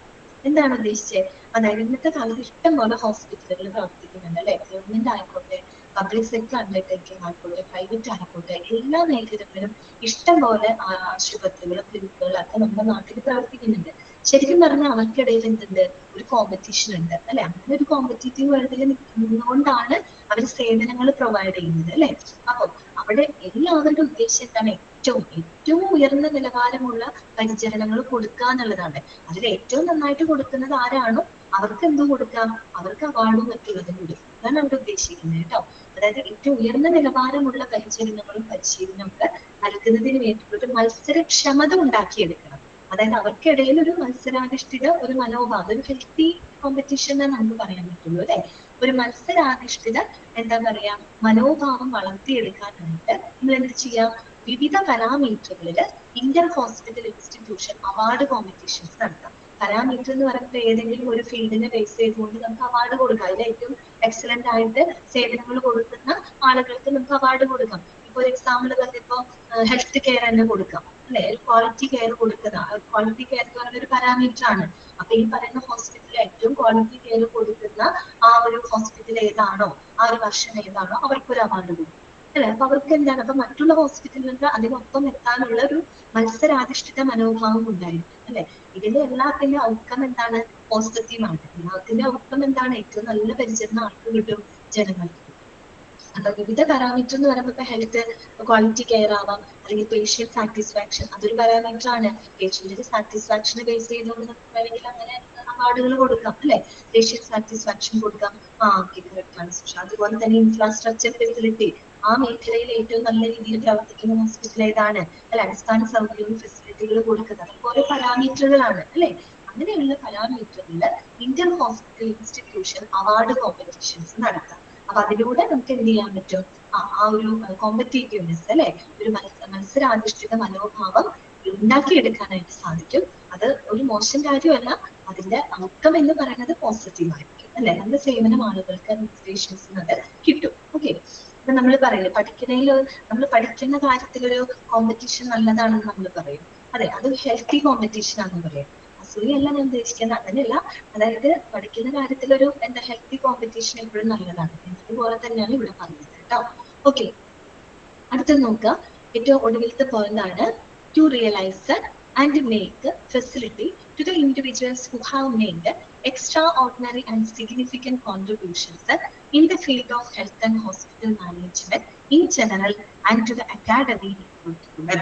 അതായത് ആരോഗ്യ ആശുപത്രി മാനേജ്മെന്റ് മേഖലകളിൽ കാര്യമായിട്ട് സംഭാവന ചെയ്തിട്ടുള്ള വ്യക്തികൾ ഉണ്ടായിരിക്കും അല്ലെ. അതിപ്പോ ചില റിസർച്ച് ഫീൽഡായിരിക്കാം, ഹെൽത്ത് കെയർ പ്രൊവൈഡേഴ്സ് ആയിരിക്കാം, ഏത് ജീവനക്കാരായിക്കോട്ടെ, അനുബന്ധ ജീവനക്കാരായിരിക്കാം, ആരുമായിക്കൊണ്ടിട്ട് ഈ പറയുന്ന ഹെൽത്ത് ആൻഡ് ഹോസ്പിറ്റൽ മാനേജ്മെന്റ് ഫീൽഡില് കാര്യമായിട്ടുള്ള സംഭാവനകൾ നടത്തിയിട്ടുള്ള ആളുകള്, പ്രത്യേകിച്ച് ഒരു അക്കാഡമി അല്ലെ, അക്കാഡമി ഒരു എന്താ പറയാ ഹെൽത്ത് കെയർ ഫെസിലിറ്റി അക്കാഡമി എന്ന രീതിയിൽ പ്രത്യേക സംഭാവനകൾ നൽകിയിട്ടുള്ള വ്യക്തികളെ എന്ത് ചെയ്യാം, തിരിച്ചറിയാനും അല്ലെ, അവരെ തിരിച്ചറിയാനും അതുപോലെ അവരെ ആദരിക്കാനും അംഗീകരിക്കാനും സൗകര്യങ്ങൾ ഒരുക്കുക എന്നുള്ളതും ഇവരുടെ പ്രധാനപ്പെട്ട ലക്ഷ്യങ്ങളാണ് അല്ലെ. വേണ്ടേ, അങ്ങനെ ചെയ്യണ്ടേ? എന്നാൽ മാത്രമല്ലേ അതിന് നല്ല രീതിയിൽ നമുക്ക് പ്രൊമോട്ട് ചെയ്യാൻ പറ്റുള്ളൂ. ഈ പറയുന്ന മേഖലകളിൽ ഏറ്റവും സംഭാവനകൾ നൽകിയിട്ടുള്ള വ്യക്തികൾ ഉണ്ടായിരിക്കും അല്ലെ, പലവരും ഉണ്ടായിരിക്കും. സംഭാവന നൽകിയിട്ടുള്ള വ്യക്തികൾ ഉണ്ടാക്കി അവരെ നമ്മൾ തിരിച്ചറിയണം അല്ലെ. അവരെ തിരിച്ചറിഞ്ഞാൽ മാത്രം പോരാ, അങ്ങനെയുള്ളവരെ അംഗീകരിക്കുകയും ആദരിക്കുകയും ചെയ്യണം അല്ലെ. അതിനുള്ള സൗകര്യം ഒരുക്കുക എന്ന് പറയുന്നതും ഹെൽത്ത് കെയർ, ഹെൽത്ത് അഡ്മിനിസ്ട്രേഷന്റെ പ്രധാനപ്പെട്ട ഒരു ലക്ഷ്യമാണ് ഇല്ലേ. അങ്ങനെ നമ്മൾ ചെയ്യുമ്പോഴാണ് ആളുകൾക്കിടയിൽ അവര് കുറേയും കൂടെ റീച്ച് ആവുള്ളൂ. റീച്ച് ആവുന്നതിനനുസരിച്ചാണ് മറ്റുള്ളവർക്കും കൂടെ അതൊരു മോട്ടിവേഷൻ ഉണ്ടാവുള്ളൂ അല്ലെ. ഒരാളങ്ങനെ മുന്നോട്ട് നിന്ന് ചെയ്യുന്നത് കാണുമ്പോൾ മറ്റുള്ളവർക്കും എന്താണ്, അതൊരു മോട്ടിവേഷൻ ആണ് എന്ന് പറയാൻ, മറ്റുള്ളവർക്കും അതേ ഒരു ഫീൽഡിലേക്ക് വരാനുള്ള ഒരു പ്രചോദനമാണ് അതിലൂടെ നമുക്ക് കൊടുക്കാൻ പറ്റുന്നത്. അതുകൊണ്ടാണ് കേട്ടോ പറയുന്നത്. ക്ലിയർ ആയ പോയിന്റ്സ്? ഓക്കെ ആണോ? 2 പേജ് തന്നെ വേണം, 1 മണിക്കൂറായി. ഓക്കെ ആണോ? ഓക്കെ ആണോ? ഓക്കെ ആണ്. ജസ്റ്റ് ഒന്ന് ഓടിച്ചിട്ട് പറയാണ് കേട്ടോ. എന്തെങ്കിലും പോയിന്റ് ക്ലിയർ ആകത്തുണ്ടെങ്കിൽ പറയാ. അതിൽ നമ്മൾ പറഞ്ഞത് എല്ലാ വിഭാഗം ജനങ്ങൾക്കിടയിലും എന്താണ് ആരോഗ്യ അവബോധം വളർത്തുന്നത്. പഠിക്കുന്ന എന്താണ്, ഒബ്ജക്റ്റീവ്സ് ആണ് കേട്ടോ, പ്രിൻസിപ്പിൾ അല്ല, ഒബ്ജക്റ്റീവ്സ് ആണ് കേട്ടോ നമ്മൾ പഠിക്കുന്നത്. ലക്ഷ്യങ്ങളാണ് ഹെൽത്ത് അഡ്മിനിസ്ട്രേഷന്റെ. എല്ലാ വിഭാഗം ജനങ്ങളിലും ആരോഗ്യ അവബോധം വളർത്തിയെടുക്കുക. ജനങ്ങളിൽ മാത്രമല്ല, ഹെൽത്ത് ആൻഡ് ഹോസ്പിറ്റൽ മാനേജ്മെന്റ് ഉൾപ്പെടുന്ന സ്റ്റാഫുകൾക്കിടയിലും എന്താണ് ആരോഗ്യ അവബോധം വളർത്തിയെടുക്കുക. അതുപോലെ തന്നെ റിസർച്ചിനെ കൂടുതൽ എൻകറേജ് ചെയ്യിക്കുക അല്ലെ. അതുപോലെ നമ്മൾ എന്താ പറഞ്ഞത്, ഏറ്റവും ഗുണനിലവാരമുള്ള ആശുപത്രി സേവനങ്ങളും കമ്മ്യൂണിറ്റി ഹെൽത്ത് കെയറും വികസിപ്പിക്കുക, അതിനായിട്ടുള്ള പ്രോത്സാഹനങ്ങൾ കൊടുക്കുക. പിന്നെ ഈ പറയുന്ന ഐഡിയാസും ഇൻഫർമേഷനും ഒക്കെ എക്സ്ചേഞ്ച് ചെയ്യുന്നതിനുള്ള മീറ്റിംഗ്സുകൾ അറേഞ്ച് ചെയ്യുക. ആർക്കിടയിലാണ് നമുക്ക് അവിടെ എഴുതി വെച്ചിട്ടുണ്ട് കേട്ടോ, പ്ലാനേഴ്സ്, അക്കാഡമിഷ്യൻസ്, അവരുടെ ഇടയിൽ അത്തരം ആശയങ്ങൾ കൈമാറുന്നതിനുള്ള മീറ്റിംഗുകൾ അറേഞ്ച് ചെയ്യുക. പിന്നെ ആശുപത്രി പോലുള്ള ഒരു ഹെൽത്ത് കെയർ ഓർഗനൈസേഷന്റെ അംഗീകാരത്തിനുള്ള മാനദണ്ഡങ്ങൾ വികസിപ്പിക്കുകയും അതുപോലെ തന്നെ കമ്മ്യൂണിറ്റിയുടെ പരിചരണം, ഗുണനിലവാരമുള്ള പരിചരണം ഉറപ്പാക്കുന്നതിനുള്ള വിവിധ മൂല്യനിർണ്ണയ മാർഗങ്ങൾ സ്വീകരിക്കുക. എന്ന് വെച്ചാൽ ഫീഡ്ബാക്ക് എടുക്കാം, സർവേയിലൂടെയോ ഫീഡ്ബാക്ക് ഫോംസ് വിതരണം ചെയ്തിട്ടോ റിവ്യൂ നടത്തിയിട്ടോ എങ്ങനെയാണെങ്കിലും നമുക്ക് വിവിധ മൂല്യനിർണ്ണയ മാർഗങ്ങൾ നമ്മൾ സ്വീകരിക്കാം, നമുക്ക് ഇവാലുവേറ്റ് ചെയ്യാൻ വേണ്ടിയിട്ടാണ് കേട്ടോ. അതുപോലെ തന്നെ എല്ലാ ഫീൽഡിലും ട്രെയിനിങ്ങിനായാലും റിസർച്ചിനായാലും അവസരങ്ങൾ ഒരുക്കുക. പിന്നെ അവിടെയുള്ള സ്റ്റാഫുകൾക്കാണെങ്കിൽ അവരുടെ സ്കില്ലും നോളജും ഒക്കെ വർദ്ധിപ്പിക്കുന്നതിനായിട്ട് പ്രവർത്തിക്കാം. ഓക്കെ. പിന്നെ നമ്മൾ പറഞ്ഞത് റിസർച്ചിനാണെങ്കിൽ അതിനുള്ള എന്താ പറയുക സ്കോളർഷിപ്പ്, അവാർഡുകൾ അല്ലെങ്കിൽ ഗ്രാൻഡ് ഒക്കെ അനുവദിച്ചുകൊണ്ട് റിസർച്ചിനെ കൂടുതൽ പ്രൊമോട്ട് ചെയ്യാം. പിന്നെ ഈ പറയുന്ന ഹെൽത്ത് കെയർ മാനേജ്മെന്റിനിടയിൽ ഒരു അഡ്വൈസറി ബോഡി ആയിട്ട്, ഒരു ഉപദേശക സമിതിയായിട്ട്, ഒരു ഉപദേശക സേവനങ്ങൾ നൽകുന്ന ഒരു സെന്റർ ആയിട്ട് പ്രവർത്തിക്കുക എന്നുള്ളത് അവരുടെ ലക്ഷ്യമാണ്. പിന്നെ ഈ പറയുന്ന ഹെൽത്ത് കെയർ മാനേജ്മെന്റിന് ആവശ്യമായിട്ടുള്ള മാനുവലുകൾ, ബുക്കുകൾ, ലിറ്ററേച്ചറുകൾ, പാഠപുസ്തകങ്ങൾ തയ്യാറാക്കാനായിട്ട് സഹായിക്കുക. പിന്നെ അവർക്ക് ആവശ്യമായിട്ടുള്ള എക്സ്പേർട്ട് കൺസൾട്ടിങ് എന്താ പറയുക കൺസൾട്ടൻസി സേവനങ്ങൾ അവർക്കായിട്ട് പ്രൊവൈഡ് ചെയ്യുക. പിന്നെന്താണ്, ഒരു മത്സരാധിഷ്ഠിത ബുദ്ധി അല്ലെങ്കിൽ ഒരു മത്സരാധിഷ്ഠിത മനോഭാവം ആരോഗ്യ സംരക്ഷണ മേഖലയിൽ വളർത്തിക്കൊണ്ടുവരുന്നതിന് വേണ്ടിയിട്ട് എന്ത് ചെയ്യണം എന്നാ പറഞ്ഞത്, ഈ പറയുന്ന അവാർഡുകൾ അല്ലെങ്കിൽ കോമ്പറ്റീഷൻ അവാർഡുകളൊക്കെ ഏർപ്പെടുത്തുക. അവാർഡുകൾ ഏർപ്പെടുത്തുമ്പോൾ അതിന് വേണ്ടി മത്സരിക്കുമ്പോൾ അതിനനുസരിച്ചുള്ള സേവനങ്ങളും ഉയർന്ന നിലവാരമുള്ള പരിചരണം രോഗികൾക്ക് ലഭിക്കുകയും ചെയ്യും. പിന്നെന്താണ്, ഈ പറയുന്ന ആരോഗ്യ സംരക്ഷണ മേഖലകളിൽ ഈ പറയുന്ന പ്രത്യേക സംഭാവനകൾ നൽകിയിട്ടുള്ള വ്യക്തികളെ തിരിച്ചറിയാനും അവരെ ആദരിക്കാനും അംഗീകരിക്കാനും ഉള്ള അവസരങ്ങൾ ഒരുക്കുക. ഈ പറയുന്നതൊക്കെയാണ് ഒരു ഹെൽത്ത് അഡ്മിനിസ്ട്രേഷന്റെ ഒബ്ജക്റ്റീവ്സിനകത്ത് വരുന്നത് കേട്ടോ. ഇതിപ്പോ കേട്ടാൽ മാത്രം പോരാ, ഇന്ന് തന്നെ ഒരു പ്രാവശ്യം വായിക്കണം കേട്ടോ. ഇന്ന് തന്നെ നിർബന്ധമായിട്ടും ഒരു പ്രാവശ്യം നിങ്ങൾ വായിച്ച് വെക്കണം. വായിച്ച് കറക്റ്റായിട്ട് മനസ്സിലാക്കി വെക്കണം കേട്ടോ. 2-3 ദിവസം കഴിഞ്ഞിട്ട് ഇത് വായിക്കുമ്പോൾ നിങ്ങൾക്ക് ചിലപ്പോൾ മനസ്സിലാകാൻ വരില്ല. ഓക്കെ, ക്ലാസ് കേൾക്കുക, അത് കഴിഞ്ഞിട്ട് ഒരു പ്രാവശ്യം വായിച്ചു നോക്കാം കേട്ടോ. ഓക്കെ, അപ്പൊ നമുക്ക് ഇന്നത്തെ ക്ലാസ് വൈകുന്നത് കുറച്ച് ബുദ്ധിമുട്ടുണ്ട്. ഫസ്റ്റും സെക്കൻഡും പേജ് ഇനിയുള്ളത് വലിയ ബുദ്ധിമുട്ടില്ല കേട്ടോ. ഇനിയുള്ളത് വലിയ കുഴപ്പമില്ലാന്ന് തോന്നുന്നു കേട്ടോ. ഓക്കെ, അപ്പൊ ഞാനൊന്ന് എന്താണ് അൺമ്യൂട്ട് ചെയ്യാണ് കേട്ടോ. എന്തെങ്കിലും ഡൗട്ട് ഇന്നത്തെ ക്ലാസ്സിൽ ഉണ്ടെന്ന് വെച്ച് കഴിഞ്ഞാല് ചോദിക്കാം കേട്ടോ. പിന്നെ ഈ എക്സാമിന്റെ ഡേറ്റിന്റെ കാര്യം പറഞ്ഞല്ലോ, 13-ാം തീയതി. ആ കാര്യം ഞാൻ വളരെ ശ്രദ്ധയിൽ പെടുത്താം കേട്ടോ. ഓക്കെ, ഹലോ മാം, 3-ഉം 4-ഉം മോഡ്യൂള് ചാപ്റ്റേഴ്സ് മാം ഇടുമെന്ന് പറഞ്ഞില്ലായിരുന്നോ? ഇതാണ് 2 മോഡ്യൂൾ ഇല്ലേ, 3-ഉം 4-ഉം? അതിന്റെ ചാപ്റ്റേഴ്സേ മാം ഇതിൽ ഇടുമെന്ന് പറഞ്ഞില്ലായിരുന്നോ? ഗൂഗിൾ ക്ലാസ് റൂമിനകത്തേക്ക് ഇട്ടിട്ടുണ്ടല്ലോ. അത് ഒന്നും കൂടെ ഇടാൻ പറ്റുമോ മാം? ഞാനത് പറഞ്ഞു നോക്കാം കേട്ടോ. അവർ കഴിഞ്ഞ ദിവസം ചാപ്റ്റേഴ്സ് ഏതൊക്കെയാന്ന് ഒരു ഓക്കെ, ക്ലിയർ ആയി. എനിക്ക് ഒരു മൊഡ്യൂളിൽ ഏതൊക്കെ ചാപ്റ്റേഴ്സാ വരുന്നതെന്ന് അറിയാൻ വേണ്ടിയിട്ടാണ് അല്ലെ? പറയാം കേട്ടോ. ഞാൻ ഒന്നും കൂടെ ഒന്നും ഇടാനായിട്ട് പറയാം കേട്ടോ. ഇടുമെന്ന് അറിയില്ല, ഞാൻ പറയാം അവരോട് കേട്ടോ. പിന്നെ ആരാണ് ശ്രീലക്ഷ്മി ഏതാ മോളെ? 11-ാമത്തെ പോയിന്റ് എന്ന് പറഞ്ഞു. ഏതിന്റെ 11-ാമത്തെയാണ് മോളെ? ഒബ്ജക്റ്റീവ്സ് ആണോ അതോ പ്രിൻസിപ്പിൾസ് ആണോ? ഏതിന്റെ 11-ാമത്തെ പോയിന്റ് ആണെന്ന് പറയോ ശ്രീലക്ഷ്മി? ഒന്ന് പറയാമോ? പ്രിൻസിപ്പിൾസ് അല്ലെ? ഓക്കെ, പ്രിൻസിപ്പിൾസിൽ 11-ാമത്തെ പോയിന്റ് അല്ലെ? 11-ാമത്തെ പോയിന്റ് എന്ന് പറഞ്ഞു കഴിഞ്ഞാല് അത് 13. ഓക്കെ, all the systems, ഇതല്ലേ?